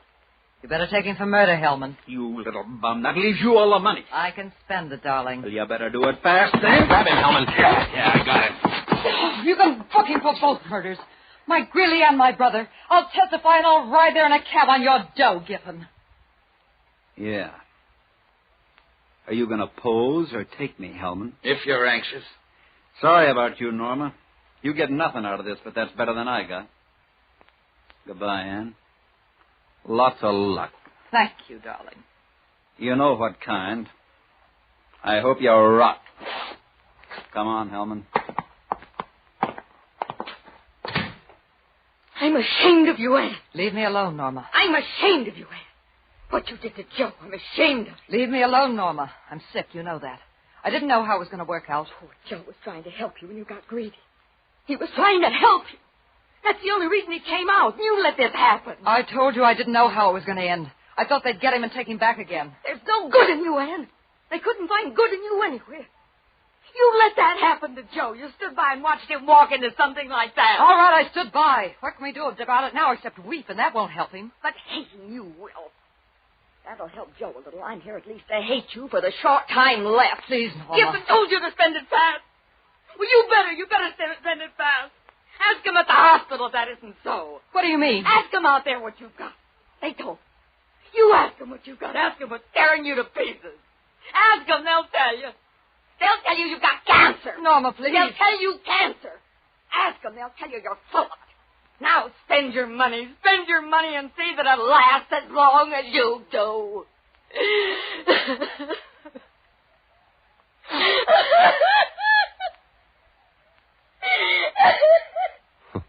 Goodbye, girls.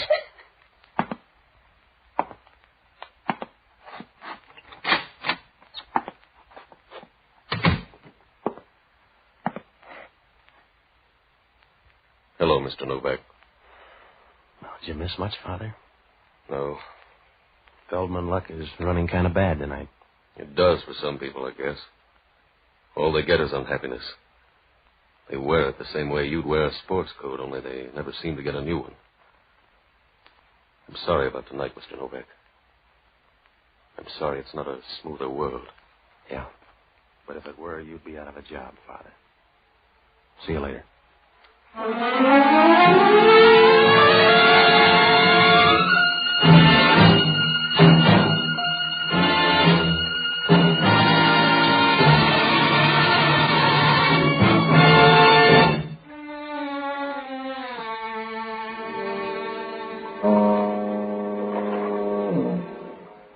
If you get a bad first break, you never run the table. That's what happened to Joe Feldman. Charlie Giffen owed him dough and wouldn't pay up. But Joe didn't care until Norma showed up and told him how sick Ann was, so he decided to collect from Giffen and divide the dough between the girls. Father Lahey couldn't stop him. All he could do was try and make it work out. Joe was going to get the dough and meet the girls in that hotel room, but he changed his timetable and sent Mike Greeley up to tell the girls. Giffen showed up there and figured that Mike had tumbled to a double cross, so he killed him. Ann engineered the double cross, but she didn't mean to go that far. She wanted all the dough and tipped off Giffen. He was supposed to turn the dough over to her and then have the police pick up Joe, but Joe got there early. He took the dough away from Giffen and shot the copper on the way out. Giffen followed Joe and killed him out in Arguello, but the dough was gone. He finally tumbled to Norma's place, and that's how her apartment filled up so fast. Well, Hellman asked only one question. What did I get out of all this? Nothing. Father Lahey offered me $50, but I didn't want it. Jocko was with me, and he offered to give it to charity. I guess he did, because where Jocko spent it, the drinks aren't worth money.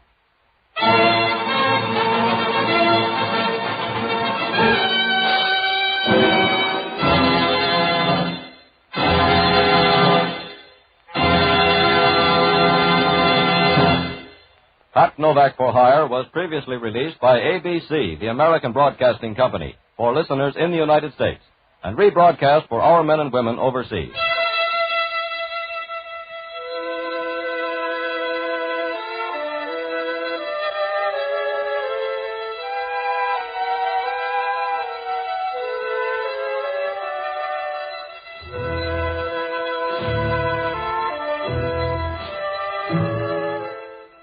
This is the United States Armed Forces Radio Service, the voice of information and education.